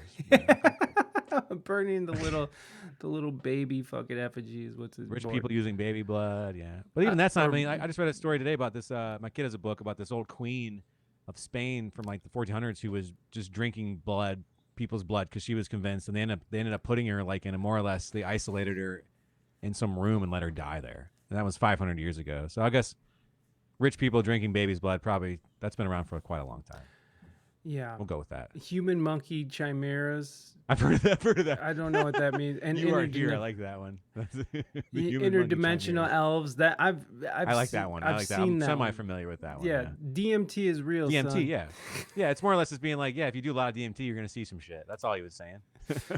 Cell phones cause cancer. Wi-Fi causes cancer. 4G causes cancer. 2020 5G works in tandem with COVID-19 to allow Bill Gates to take over society, establish the mark of the beast, and initiate a new world order run by George Soros and Michelle Obama, enabling them to have sex with children and drink the blood of Republicans. Like how, yeah, you just went a little too far with the last one. Well, yeah, it's that's sort of his climb. Like he kind of again, it started from sort of a weird libertarian, like I don't trust the Bushes and the Reagan shit, and it kind of just went way off the deep end. I think it started from a place of sort of some good intentions. I think. I mean, not to really. Again, I don't see Alex Jones as like a terrible person. I think again, power and money make you really. That doesn't help either. No, and alcohol. He seemed to have a terrible drinking problem. Like that was part of it too. Yeah. Like he was just hammered every time he was out there saying shit. So he became your drunk uncle. Really, he did. Like that's what he became the biggest drunk uncle that ever existed. Like let me tell you what I got today.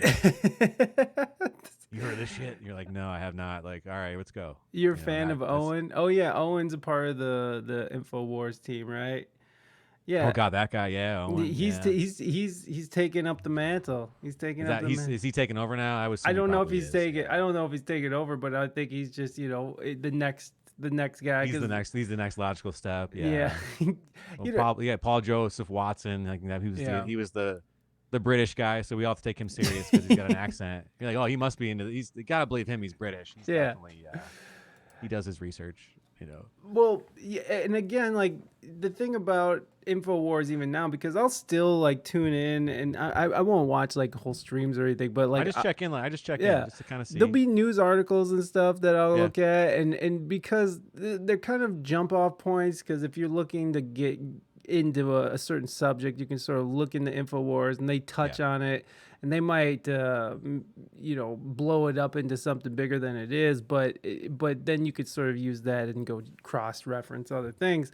But yeah, I'm still in it, baby. I'm still in it. Like I still like Alex Jones is hilarious, and seeing him on Joe Rogan's podcast or that was pretty great. Yeah, well, I remember the early stuff. Incredible. Because I used to be into this website called Sacred Cow, which was actually like a extension of Bill Hicks. So like Bill Hicks, this is probably where some of the weird Alex Jones's Bill Hicks things happen. But there was his name's Kevin something, but he was a really close friend of Bill Hicks who started this thing called the Sacred Cow. So this is like an early website. Looks like it's still going. Exists. Is this no better meat? A case for better meat. No, it's definitely different now. Was it like a news thing? Yeah, it was kind of news stuff based, counterculture. What was his? He had a documentary about drugs, but it was sacred. It was called The Sacred Cow, but he had some connections with Alex Jones to that because they were Austin based, and then Joe Rogan remember seeing early videos of Joe Rogan with Alex Jones where he's like, give him the A game, Alex, and he would just be talking some crazy shit. And at some point, I just sort of kind of got into what he was doing. So there's a weird kind of Hicks connection to all that stuff. And didn't people think that fucking, wasn't there a conspiracy theory going around that Hicks was that Alex actually Jones? going around? But I think that's because this Kevin guy, which I can't remember his name now, I feel bad. Kevin Eastman. No, that's the guy who makes the Ninja Turtles.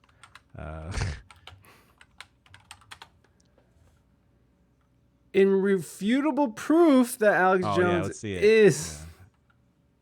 It's just, it's so silly. I mean, they don't even look anything like each other. It's one of those just bizarre internet ones where you just go, "Oh, okay, Jesus Christ! Like these really are not the same people." Like they don't even have a picture for it. You got an IMDb spot for the documentary. Okay, there's an IMDb. You actually what's the thing that happens if you actually if that was true? You know, to me, it'd be the saddest story ever that Bill Hicks stopped doing cutting edge comedy stuff to literally change people's lives in order to run a local radio thing, and then then it'd be sort of just made into a fucking joke. I mean, that seems like the worst arc of all time. You know? Yeah, Alex Jones is the conspiracy theorist meme guy, right? Like he's just been memed and Hicks was into some of that conspiracy stuff. Right. He was one of the earlier ones doing comedy that was at least brought some of that stuff to the fold because he was involved with the Waco stuff, which that also sort of connected some Alex Jones things because that was Austin, Waco stuff in Texas. Because Bill Hicks was actually filming the Waco stuff while it was happening. Like he said that he actually saw them firing tank when the tanks were firing machine gun fire in there. He actually saw it, so it plays into his whole the conspiracy too. Is it Kevin Booth? There he is, Kevin Booth. Yes, there he is. I got his first name right. There he is. That's the man. Yeah. So there's a documentary on this too, on the 7th. That'd be interesting to see. Yeah, again, because Waco. I mean, I still think people forget how important Waco was in the context of where our militias are now, and a lot of the American paranoia was really stemmed from that period. Because you had Waco, you had the Oklahoma City bombing, so a lot of the sort of the militarization of the police, and them doing some of this kind of shit was sort of a related to Waco. Sacred Cow Productions, that's what it was called. Yep, founded by Kevin Booth. Magic is the cow. I think it's still Sacred Cow Production. There it is. Yeah, they got it. There's their website. All right. There's Shadows of Sophia. New So they're still doing some documentaries. That's cool. History. High quality content by Wikipedia articles. That's a great way to start it.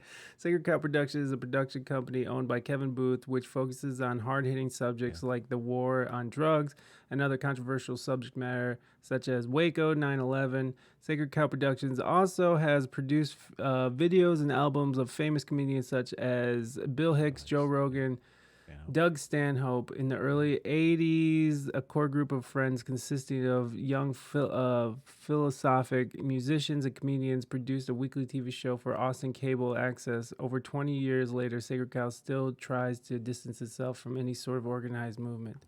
Yeah. So there you go. Very cool. So they are still doing it. That's good to know that they're still at stuff. Yeah, again, that was because Hicks got me into a lot of this stuff. It just sort of, he had bits on the Kennedy assassination and some other things. So it was always it was fun. That comes from that era when the Oliver Stone movie was made. But again, I think a lot of the government conspiracy stuff to me boomed in the early 90s. So I think a lot of stuff we see now is really, it started with a lot of that. Yeah, man. I think you're right. That's what I remember. And again, the Waco stuff, the militias, the militarization of the police, because now they've got machine guns and weird shit. So a lot of those sort of paranoid people said, well, I'm going to do the same thing. And I guess and now here we are, sort of some weird, 30 years later, really just sort of, this is kind of where we're at with it, Which is crazy because in a sense, I do understand how conspiracy theories can be harmful. They can create situations. I mean, the whole Sandy Hook thing is a great example of how a conspiracy theory could be harmful to people who are involved with, the actual deaths of their children and being harassed and stuff. So there can be some harmful things about it. But I remember these conspiracy theories were they were very fringe, I mean, when we were growing up, when we were young kids and the internet was pretty new and we were sort of flying around AOL or whatever and trying to figure stuff out on Yahoo. like these were very fringe ideas that's become very much now in a big part of a. I don't know if it's gonna. I'd say it's a huge subculture of internet culture. Because now, these conspiracy theories like flat Earth, and people like there's people out there who absolutely believe that flat Earth is fucking real. I worked at UPS for a little bit when I first got back to Toledo from California, and I swear to God, I worked with this fucking trashy ass dude who we were just chatting. And I was like, well, science is important. There's people out there that think that fucking the Earth is flat, and I don't know how we got there. And he's like, well, have you seen any real pictures? Have you ever seen any real pictures of it? All you see are these round balls. But have you ever seen the real pictures of Earth? And I'm just like, God damn it. No, I haven't. I can show you a satellite right now that shows you Earth. Yeah, like moving. But how do you know that NASA's in line, bro? How do you know that NASA is in line? The government has covered all this up for years and years. How do you know? So part of me is okay with that. It's like, okay, that's fine. It's like, if it's fun for you to believe that, it's like, I don't really see how that makes your life any more better. It's like that whole obsession of wanting to know things that other people don't know. It's like, you know what I mean? It's like there's something about that. Like, oh yeah, if you only really knew, like it's like a way to dismiss people. It's sort of like I dealt with the 9/11 stuff, was deep enough into it, and even now it's 20 years later, right? And I'll just tell you the best thing I can say is like, I don't know what happened that day. I can say I just don't know because I wasn't there. Right. But that doesn't mean I believe everything that the news reported. That's all I have. I don't know if that sounds conspiracy or not, but right. To me, that's like, yeah. It's more important to focus on all the people who did all the weird shit afterwards, and more so than the conspiracy, in some ways. But it also got me into just questioning things and being more aware of how the media is complicated, and that our government's really good at taking advantage of crises. Yeah. WMDs. Yeah, and that was so crazy. I mean, literally, like they were just like, there's their pictures of them here, and he's like pointing at them, and then it was like they weren't really there. It's sort of like, fuck. Kidding. That's where it's hard sometimes when people give Trump so much shit. Again, I'm not a Trump sympathizer. I would not vote for the guy. At some point, I was paid to try to not let him be president, and even then, I didn't hate the guy. But I've actually I don't even know if I've told my Trump story. I have a pretty good Trump story if you'd like to hear it. Let's go. We got it. Okay. These are pretty fun. I have three monumental Trump stories. So they all started in the late 90s. I played golf in high school, and so part of like what we would do is there's a pro-am in Akron, Ohio. It's at the Firestone Country Club, where they make a bunch of tires. But they had a pro-am there, so I was a caddy, and it was my job to be sort of a caddy for like whoever rich or somewhere celebrity would then play with a pro. So there'd be a pro, and then you'd be playing with them. And so part of our job was when cars would come up to unload their cars, you would take them and then put them on a cart or whatever. So as that was happening, one of those individuals was Donald Trump. So this is probably like 98, I'm going to say, somewhere in there, 97. And so at this time, he was actually losing money more than anybody, right? So it's cool kind of context to this now. I don't feel as bad about the guy. Like, he was losing more money in the 90s than any human possible, I think I remember. So my dad actually had a friend who worked for like the IRS, and he was like, we all talk about this guy. Like, there's this one fucking guy, his name's Donald Trump. He owes so much money, it's a shit storm. So my dad even had like an inside to a friend who like knew about him in the 80s or whatever. But anyhow, so he gets there, we take his clubs out, he doesn't tip. He's the only person who did not tip that day. Out of every single person that we took the clubs out and did the thing, he was the only one. So I remember as a kid, at that point I could care less about him. I was like, I remember he's that guy on TV. No one really gave a shit about him. He just owned some stuff, some casinos. And I was just like, fuck that guy. Right. That was it. It was kind of a joke. I was like, yeah, Donald Trump, he's so rich, he didn't even tip. So then so years later, this is probably like 2004, I do my first mushroom trip. Never had done mushrooms before. And it was a Saturday night. And so in the midst of my mushroom trip, I turn on an old TV. It's one of those old box TVs, those wooden ones, those weird old ones. Yeah. But who was hosting SNL that night? It was Donald Trump. Ooh. So my first psychedelic experience was watching Donald Trump host SNL, and there's actually a picture of it with me laying on the ground, looking at the TV, and he's in a chicken suit. So I'm just like smashed on the ground, just like, and you look up the TV, and it's Donald Trump in a chicken suit. Oh. And then the other time I met him was at really rag. It was at WrestleMania. So I was at WrestleMania in Detroit. Yes. Whenever that was. So him and Vince had this hair versus hair match. So whoever lost the match, they had a wrestler who represented them. But if Trump's wrestler would have lost, that they would have shaved his head. And then Vince, his wrestler, lost, so they shaved his head. But I still remember being pissed because the whole point was that people wanted to watch Donald Trump get his head shaved because his hair was such a bit, but he didn't do it. So he's just such a piece of shit. The fact that so my experiences are more or less he's a clown, he doesn't tip, and he doesn't understand pro wrestling. And so I think in the end I was just like, fuck this guy.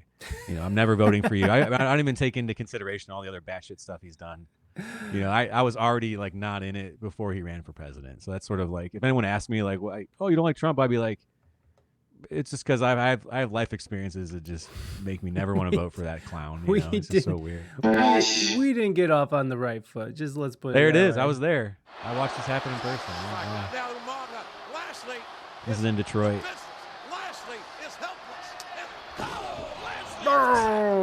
Just such a weird thing. Yeah, this is the guy who became president. The two times I saw him in person were at a pro-am and then he was literally at a pro wrestling match. This is pretty great. I forgot Stone Cold was there. Oh, Stone Cold was the ref. Yeah, he came Stone out. Cold's the ref. There's Trump. Yeah, that's when he's beating him up. That's when they turned into CNN. They turned that part into a meme. So, that was if you remember, Vince was CNN there, and they would have him punching. This is where he dive tackles and watch. He's like, CNN, fuck you. Bam, bam, bam. Oh, Lord. There he is. For all the things. He could have walked away right then and been good, and people would still love him. I don't know what the fuck he's doing. It's really insane, actually. No. But yeah, now they cut his hair off. Yeah. But yeah, imagine if he would have shaved Trump. That would have been that would have been way better. Amazing. That place would have popped. So it shows you that it's not about the show. It's actually not about what the fans wanted. It was about him looking better. No matter what, he always had to have that edge. He couldn't. Yeah. He can't laugh at himself, right? That's almost Right. like the thing. That's like a sociopath issue where you're not able to actually laugh at yourself. Right. It's just not possible. You're like, ugh. Right. So I think Vince is obviously not a sociopath. He's a strange person and probably put his dick in some places he shouldn't have. But I don't think Vince is a sociopath. He's just. No, He's Vince McMahon. Yeah, it's Vince McMahon. He's gonna live up to the name. Yeah, I remember on the Trump roast on Comedy Central, he wasn't laughing at any of the jokes. He was just sitting there maybe laugh at other Not people, but funny. he would kind of bite it and just be like. So again, he'd even show you right. oh, look at guys, I'm not a crazy person, but even when you watch the roast, you're like, he's not really getting it. You're supposed to realize you're a clown. You know what I mean? In some ways, you accept it, and especially in a roast, it's a form of it's an honor. It's supposed to be an honor thing. Same old, what's up, buddy? You think those are the last good years of wrestling? Is this it? Is that true? It's tough. I'll argue. If there's some wrestling right now is in a really cool place. There's a thing called AEW. I don't know if you follow wrestling at all, but there's Not anymore. It's a new wrestling federation that started up about 5 years ago, which is pretty damn good. The thing is, it's completely the wrestlers get to sort of decide their own fate. So the characters are who they want to be. It's not really you don't have sort of a creative, WWE is very control creative. They control everything, who you are, the name, all that kind of stuff. And so, but wrestling will never be better than it was in the 2000s. Yeah. But yeah, it's sort of wrestling will never be better than that era, just because there was competition too. So. Well, I was into wrestling when WCW was a thing, and we had NWA or NWO, NWO. There's ECW was around back then too. ECW, yeah. And they were viable options. So it made everybody have to be crazier because you had to sort of one up each other. But I think once you don't have true competition, you can kind of just let it be. So right. Well, yeah, I think that's the hope. He definitely just came in and swooped up and just took over the whole scene. He bought them all. Yeah, he just bought everything. But man, I fucking loved it when Hulk Hogan turned bad and he went into the NWO. Yeah. I mean, Ric Flair. I think Macho Man, all these classic legends who are, always the good guys, all became the heel overnight. And I just remember being like, oh my God, Shit, if That was still the era where you semi-believed that these guys were real too, that they were some sort of. They tried to keep that shit going back then too. That like if you went out in public, you had to look like you couldn't look different. They it was like strict rules, a little more so than now. But yeah, and Robbie, I love wrestling. I don't know. It is a really incredible form of choreographed fight, dance, whatever you want to call it. It's very strange. I mean, if you sent aliens here and like brought them to a wrestling match, they'd be so confused. They're like, I don't know what is going on. Why are they fighting each other? But they're not. But they are. But they're not. They're not. But you're cheering for this. But even though, he won, but he didn't win at all, right? No. Like it would take so long to kind of like explain to an alien what's even happening. Like it's just. So like, why is he letting him hit him? But okay, it's just so strange. Robbie Armad here has a podcast on his podcast network called Truno Spots Pod. I don't know. He put the link in the show notes, guys, so go and follow that. There is something interesting about pro wrestling and how that. It's not real, but these injuries fucking last. Like these, it's real, yeah. It's one of the weirder things. It's not like it's like stunt work. I mean, if you think about films, right? So many of those stunt men and women have severe injuries. I mean, there's a lot of times they're just going through a window. I mean, there's not a whole lot of magic. It's just I just did that. Especially a lot of those old stunts where those people were just inside of cars, flipping them, jumping off buildings. Right. It's very hard. Yeah, man, you get concussed. It's real shit, man. It's real shit. Yeah. Is wrestling theater? Who started this poll? Who did this? Yes, it's theater. Obviously, it's theater. Yeah, and to me, that's what the beauty of it. It's like it's pretty much taking theater, and I don't know. Like I guess I think there's an element of dance to it. I would say because it's choreographed. It's almost like a dance. There's sort of a. And then there's so much improvisation to it too. So there's it's almost like comedy, a lot of improv involved because you got to think on your feet, gauge the crowd. If something doesn't go right, you have to react. So there's a lot of it's an interesting thing. I mean, the truly greats at it. It's like it's hard to understand how good they are at what they do. Yeah, for sure, man. Like I have nothing but respect for pro wrestlers, and you have to be athletic as shit. You have to take up fucking hits. You gotta, there's scripts you probably gotta, stick to a little bit. Yep.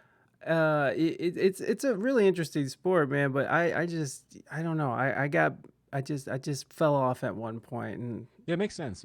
I fell off too. It's like one of those things. It's tough to stay with it for so long. I think I was really into it for probably 6 to 8 years, then hopped out, and now I watch it. But again, it's not religious. It's almost like you want to watch something that your brain doesn't have to work too hard, but at the same time, it's enjoyable. Yeah, it's like Fuckboy Island. It really is my version of that. It's my soap operas. It's like my wife watches Catfish, and so it's sort of the equivalent. So I'm like, this show is terrible. But I get it. Jenny, it's like episode 9,000. Like it's not even hard to find these idiots anymore. Like they're everywhere. Like just falling for shit. So. We had Jenny Fur was in here earlier, and she's been on the show, and she was actually on Catfish, and she got I can't remember, I think she got catfished, and they flew her out to San Francisco, and the guy was just being an asshole. He was just some asshole lying and stuff. I mean, those shows, man, these types of shows that are just mindless, they do serve a purpose. And to sit there and be like, only idiots watch it, it's like, no, people who just don't want to like think, people who aren't like trying to go through an emotional roller coaster, like when you think about like these shows like Breaking Bad, you're in it. You have to remember details. You got like your adrenaline is constantly being dumped because like, oh God, no, what's gonna happen now? Like horrible thing is gonna happen. I still remember having like a panic attack during watching Breaking Bad. I think when the tortoise blows up, it's like Danny Trejo. There's that scene with his head on the tortoise and it blows up. I still remember like I had to like leave the room and I was just like almost hyperventilating. I'm just like, dude, that show's so good, but I feel terrible right now. It got so intense, man. I mean, just the moments when like there's a moment that was like Goodfellas where when Ray, everybody agrees that's theater. Where Ray Liotta, like his wife flushed all the drugs. He's like, "Why'd you do that?" And then I think Skylar did something similar to Walter White, and Walter's in his crawl space. He's like, "Oh, what are we gonna do?" And it's just like I'm just like, "Oh God," like it's just those shows are so stressful, and it's just it is nice to just sort of turn your brain off. I think that's why TikTok is so good for me, because it's like one of those things where I could just turn my brain off, and it's a pipeline straight to garbage. Just like I'm just fill my head with nonsense. I think that is that sort of like, I've stayed away from TikTok, but at this point it seems like that's what it is. I think that is sort of like, it's almost disposable. It's a lot of disposable stuff that you can just it's like eating a cheeseburger. You're like, okay, I'm good. It's like, yes. And there's a lot of them on there. I think that's sort of like some of the appeal to it. Yeah. It's been tough. Yeah. Cause at this point, I mean, as a musician, that's the only reason I'm really on social media. I mean, at this point I've been able to use technology to stay in touch with the friends and family that I actually care about. Right. There's other ways of, like, I have a Discord account. So a lot of us go on there and we do like voice chat and watch stuff together. And, nice. Which is really nice, to have that sort of break, because you're not seeing the wall, you're not distracted by a lot of other stuff that you really just don't care about. And I think it's been nice to do that, but at the same time it's like you have to pick and choose like which one you want to spend your most time on. And so for me, I just use Instagram as my one that I sort of that's my place that I spend too much time on, right? That's like the only one. Right. I have Facebook for more business stuff and other things, but yeah, I do think it's just tough to sort of navigate. There's so many of them. I don't know how to pick. Even as an artist, I'm like, you can't do them all. Right. I mean, you can, well, but there's going to be certain ones that really work for you more so. Like with this show, I imagine Twitch is really your sweet spot. Twitch is great. I mean, you have other outlets too, but there's got to be always one that sort of grabs hold maybe a little more than others. Twitch is the actual audio side of this is my the best thing that's going. I mean, like at this point we're getting like 150,000 listens a month or a week. That's great. My bad, sure. Not a month, a week. So you release just the audio and do that as a podcast as well, yeah? Yeah, okay. This is just for fun. Like Twitch is fun because it really helped monetize everything. So everything is sort of paid for through this, and then I have a little bit of sponsorship on the audio. But like, really, the audio is where the big draw, like the biggest audience is. And then, but to kind of speak on TikTok and stuff. I do think that TikTok is becoming the one to go to and the one to sort of figure out for people and for artists, because it is the dominating force, even though it's like, there's a lot of, government officials who think that we should get rid of TikTok, which probably is a good idea considering that they just found out that Chinese are definitely taking all of our data and sure. Yeah, part of me, that's where it's tough for me not want to go in there, because like being aware of those things, it's like, is the benefit worth the risk?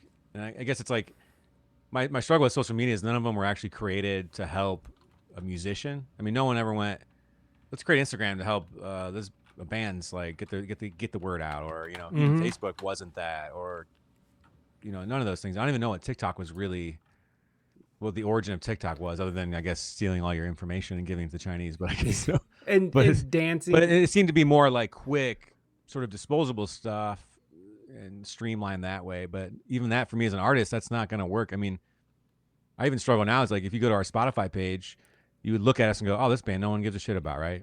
Because like we only have one song that's got 1,000 listens, but I've got almost 30,000 listens as a band on there, but they're all spread out. Right.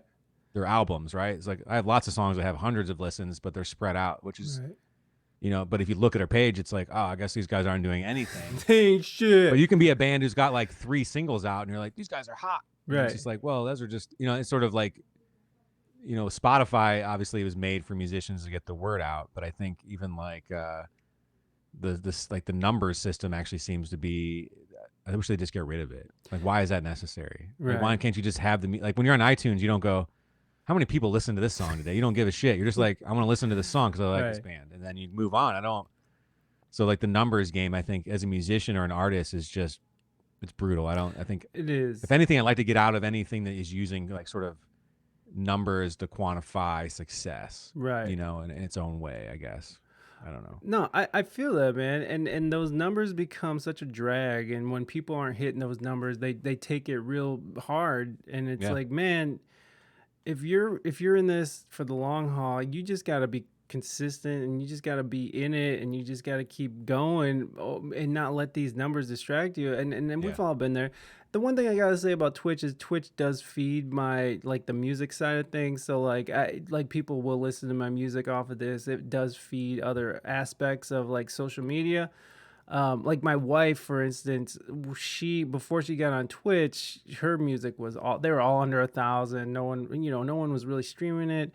But as soon as she got on Twitch and she started building a little bit of a community, like her music does really well, and some are like 10,000 plays, I think, and which isn't crazy, but before Twitch and after Twitch is a huge difference. And that was the great thing about Twitch, is that you do sort of find community members who are like really fans of what you're doing, and they actually will go out and listen to your music, and they actually will go out and do certain things, not certain things, but they actually put their money where their mouths are, and which is very much appreciated, so I'm not trying to finding organic ways to do that stuff. Twitch seems to be better. I mean, it's like Twitch is really cool with that as an organic growth, but it's hard. Organic growth is so fucking difficult now. But I think Twitch does lay out the best sort of plan forward for an organic growth, because it really is just people sort of stumble upon you, or you're hanging out on other people's chats. People come check you out. Some people come and be like, "Hey, what's going on over here?" And people like different personalities, and it really is one of those platforms that I love this platform, and you have a lot of people here in chat who like they don't really watch a lot of TV. It's more like we just hang out on Twitch because it's like the best of. You get social, and things are interactive, and people get to chat and do stuff and not be so lonely. I had a question in regards to that news network you do. Do you guys is this just a self-funded thing that you do, or like how do you guys do it?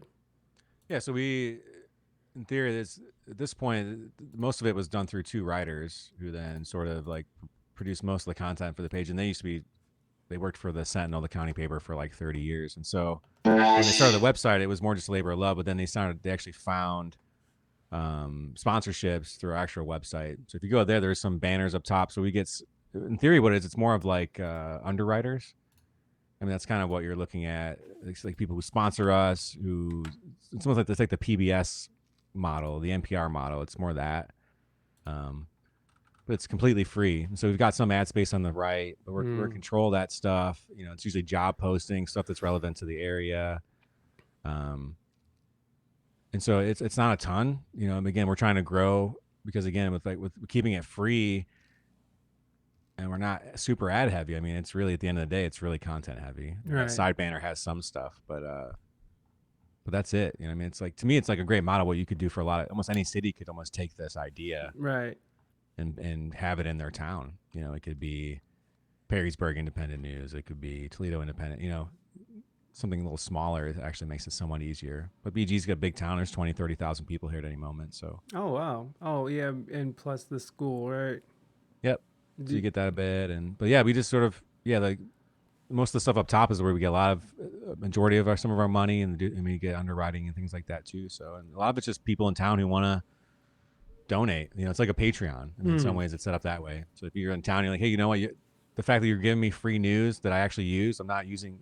Most of our readers don't even use the county paper because it's not even that good of a source of news anymore. And right. So, but it feels bad because you're not paying us anything. You used to have to pay for it. So Datura pouch? What the hell is a Datura pouch? I'm not sure what that is. We're clicking on a Datura pouch. Let's see. What's going on this rabbit hole? Safe drug disposal. Oh. Okay. Disposing of your medicines. Oh, okay. So if you're trying to get rid of your leftover pain pills or something, that you've got a way to do it. Bowling Green is just south of Toledo, Ohio. So I guess it's Ohio. So it's like northwest Ohio. Yeah, it's like a small sort college of town. It's like an old farming town that's just turned into a suburb. And it's got a pretty large university now. just so everybody gets to see it. I guess we'll show it. It's been around for a long time. Yeah. So here's this is us, and then wait a second, was this PG? Yep, that's it. And then here's Bowling Green. So it's just south of where we're at right here. So there you go. I have family in Bell Fountain. Yep, I know where that is. I don't. I drive through Bell Fountain once a month because I play some gigs in Springfield, which is not too far from there. So. Oh, like where what's his name lives? Bart Simpson and Homer Simpson. No, Dave Yes. Chappelle. Oh no, that's Yellow close. Springs. No, that is smart. No, it's Yellow Springs is right next to it actually. So Springfield and Yellow Springs are right by each other. Gotcha. And Chappelle lives over there. That's a beautiful area actually. Yeah, if anybody's looking to come to Ohio, Yellow Springs is a cool little spot. Yeah, it's another little college town. So I'm not trying to dig into your personal life, but like, are you guys able to monetize? Are you guys, are the reporters able to get paid a little bit, or is everything volunteer based? Yeah, I mean, at this point, like, there's only 3 of us who get paid at all, and so the main 2 writers have been getting paid over the last 5 years. I was brought in just as a freelancer, so we're all independent contractors. So we just work independently. I get paid per story, so it's kind of one of those things where it's not like there's a budget, you can't just make as many stories as you want. It's not like, cool guys, I'm gonna do a 20 this month, cool. But usually it works out to like 1 or 2 a week, and then this is the first time they had tried anything like this, because prior it was all written stories, but implementing more video stuff. I'm even looking into doing like a once a week news show, similar to like kind of what I'm doing here, but like just sort of an informative, even a 15-minute news show that has some, it takes sort of that PBS NPR model, but just localizes it, and looking for sponsors for that too. So are you guys trying to if there's any kind of corruption in City Hall, is that something that you guys would dig into, or like? Sure. I mean, we cover all stuff. I mean, it's some investigative stuff, some of the just basic nitty gritty kind of boring stuff, just city planning, ordinances, all this stuff that's not too exciting. What I'm looking into is wanting to do more long form documentary stuff. So maybe like once or twice a year, we do longer pieces, like 15 minutes to maybe a 30-minute documentary about a specific aspect of what we do, which I think would be fun, and even finding some funding for that to sort of, because again, it's BG independent media. So in many ways we're trying to be more of a media company. So it's not really a newspaper, it's about just creating news content. So I think that's kind of a fun idea. But we're just always looking to grow. Like I say, it's sort of like, it's about 6 years now, but it's been very self-sustaining, and we just hit 10,000 Facebook followers. So that's a big one for us. And our website the traffic's pretty significant. Like I say, we have good numbers about how many visits we get each month, every week. It's way more than I thought, but if you get us, if you get a strong collection of people, who are using it every day, which we are, it's a great resource to have. I mean, absolutely. It gets you out of that whole hoopla of like the national shit. Right. And even some of the local news is usually, it's pretty, local, even video, like, your W2OLs and all that stuff. A lot of it's kind of cringe at times. It's kind of, you got people out there, they're doing the whole voice, the voice, the fake voice that no one really does anymore, and sort of tonight at 6 p.m. Yeah, it's just weird, man. I don't know if we're all really built to continue to do that. I mean, you want to have a nice voice and be clear, but it's sort of strange. It should still be you talking, So. Right. Yeah, that is a weird thing they do. It was just like, and now here's Dave with the weather. Yeah. How you guys Bob, doing? how are you doing today? Yeah, it's very weird. I mean, no one talks like that. I think if they did, I'd be terrified. But today, there's a couple guys. Yeah. It's just like, it's like a radio. It's kind of like it's the morning. It's like the morning radio shot guy. He's still been around for quite a while. But even that's kind of moved on. I don't think people have to talk that certain way. No, like just be yourself. And people, I think that's what people are longing for most is authenticity, and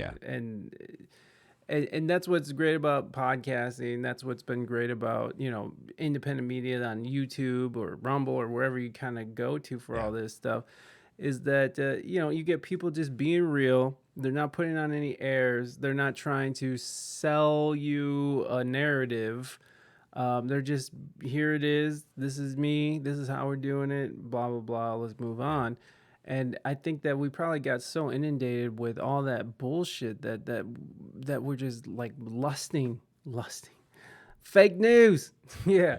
We kind of are lusting for that. I mean, Yeah. it's so weird that the podcast would be so big at the time when everyone's saying we have no attention span, right? Right. It's sort of like it seems almost like, wait, maybe we do actually. It's just we need more of the things that, again, I listen to podcasts for 2-3 hours, right? We've been talking for 2 hours, 15 minutes now, right? It's sort of like you would think in this day and age this wouldn't even be possible, but Right. there's a lot of people who love this stuff, and I think that means a lot to me.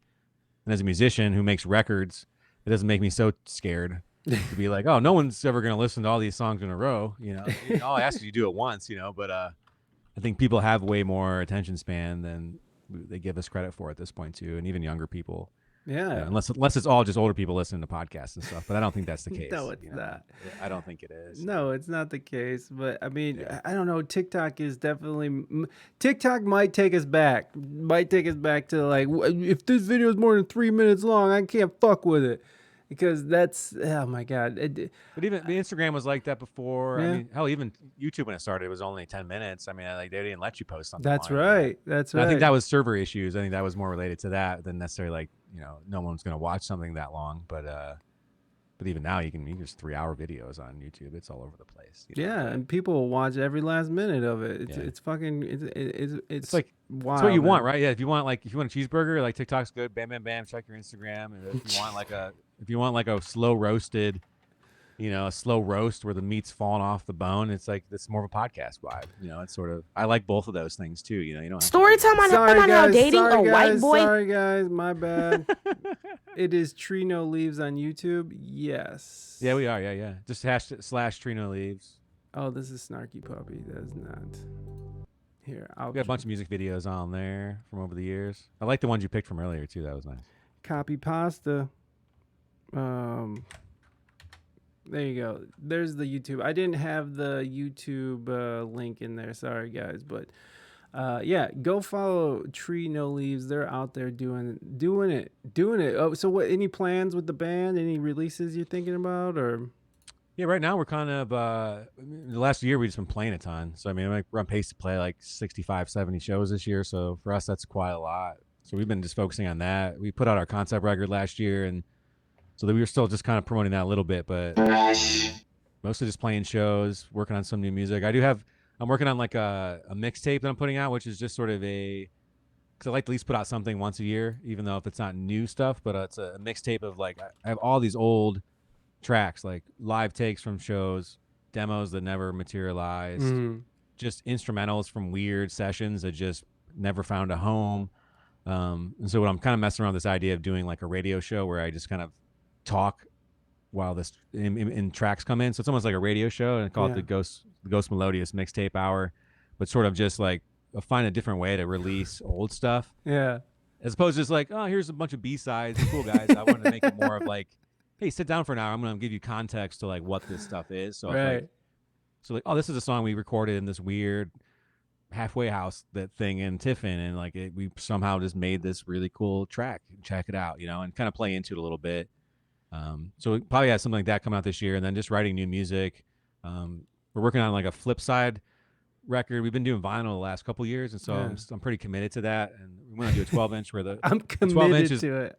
It's just sort of like once we did it, I'm like, I can't not. Like it feels almost like right. I'm not gonna do a CD like I've done that before, but we did a 12-inch, and then we did a 7-inch last time, so we're gonna go back and do another full length, but try to do like a flip side. So the front half is like jazz, like acoustic record, like no effects, raw, sort of like real instruments. Wow. And then the flip side is gonna be just arpeggiators, synthesizers, distortion, just no rules. It's really no like lack of any sort of traditional forms of music, and then it's like a kind of a good experiment as the band to try to force ourselves to write in some different ways. So I mean, part of the band has always been doing new shit, and like we just did like this psychedelic electronics, concept record. So I was like, let's try to do something different now. So always working in themes. I think it helps me, it motivates me to make new stuff too, as opposed to just I got a couple songs I'm working on. It sort of helps to have some themes. Yeah, for sure. But the jazz stuff's fun too, and I've been working at Bigfoot Studios quite a bit.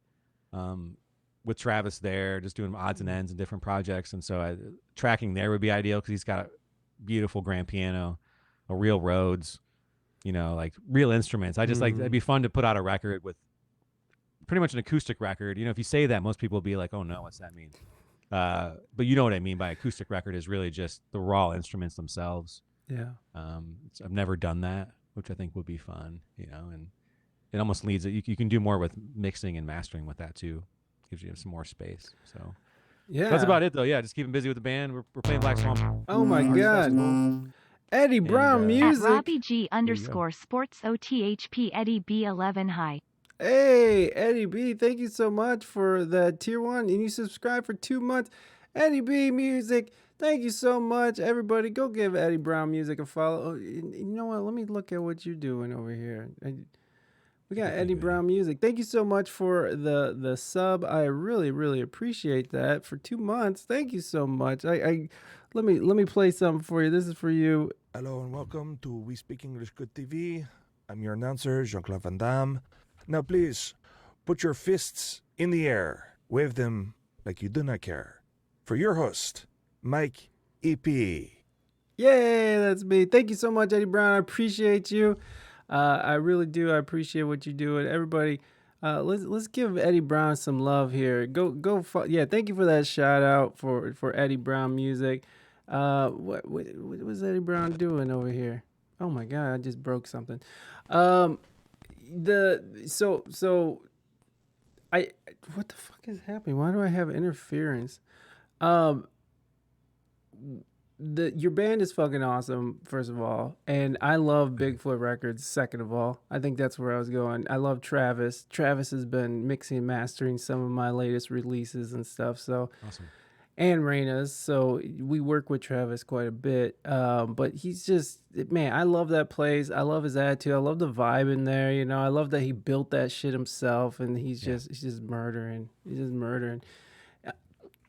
Good dude, awesome music, man.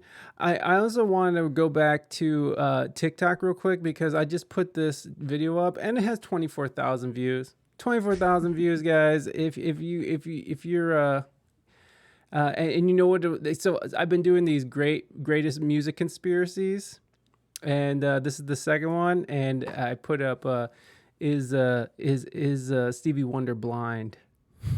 And I just put that up this morning, and people are flipping their shit for it. And hopefully they don't crucify me for it. No, but TikTok has been really cool lately for me because I've been getting a little bit more traction out of it. And a lot of people like these music conspiracy ones. Like the one that has the most plays it has like 380,000 plays, and it's was Prince murdered because he was speaking out against chemtrails? Chemtrails, yeah. It was the chemtrails one. Because he was on that one talk show once. He got real weird with it, and they were like, "Oh shit, what is happening?" But that was back in 1998, and he died like a couple years ago. So yeah, like, no, they took a really long time to try to shut that down. They didn't do a very good job of it. They were very inefficient at I think the word is out. The word is out. Yes. But there was just something weird about that algorithm that caught it. That was like, hey, here's this, chemtrails, Prince, conspiracies. Yeah, I see your kid back there, man. I won't He's keep you. He's trying to bring the cat in. Yeah, I know. He's a little cutie, man. Kids, man, they're awesome. But I've had you on here for a long time. I'm sure your kids need your attention. So yeah, we're good. Yeah, we're good now. We can wrap. Go. And I also have to pee. So, anyways, everybody go follow. I don't know. That was like the worst segue to an ending ever. It's like, hey. My TikTok's doing great, everybody. TikTok into my kid with a cat. So like, let's just close this out. Yeah, this seems like a good place to stop. Everybody, make sure you go and follow me on TikTok. I'm not even playing, y'all. You go over there right fucking now, and if I don't see a follower count grow, I'm gonna be real angry. Because I got conspiracy content. My content's fire, son. My content's fire. Okay, enough of that. Dustin, where's their next gig at? Where are you guys playing at next? We're playing a Switchboard in Toledo in August, and then big thing is that we're doing a cover set at the Black Swamp Arts Festival this year, which is in it's like September 9th. So if you're in the area, that would be fun. Where's that? We're just at? doing it's in BG, yeah, the Black Swamp Arts Festival. Oh It's yeah, with, the Black Swamp. Yeah. September 9th through the 11th. It's one of like the best free music concerts in the area. So yeah, we're doing a cover set then, and yeah, but we're gonna probably take a break in November and just be done for a bit. So yeah, write some new music. I found I'm not very good at writing new music while I'm playing music. So. Wow, that's yeah, I could see that if you're like so caught up in a set. Yeah, it's like sort of like hard to live both worlds. You know what I mean? So yeah. For sure. All right. Well, your set is awesome. I know he's playing it up now. He's doing really good. He kept it together for like 2 hours. You can't be mad at him. You can't be mad. All right, Dustin.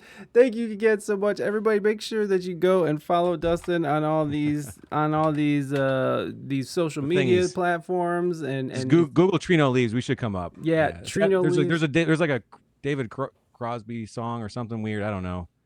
It's called Trino Leaves. Other than that, it's very easy to find. So once you get past him, it's good. It's good times over there. So make sure you go follow, stay up to date with what they're doing over there. And Dustin, thank you again, and you have a great rest of your day. And bye, too, little child. Enjoy your vacation, man. It's gonna be a good time. All right, brother. I'll see you later. Everybody, give him a round of applause.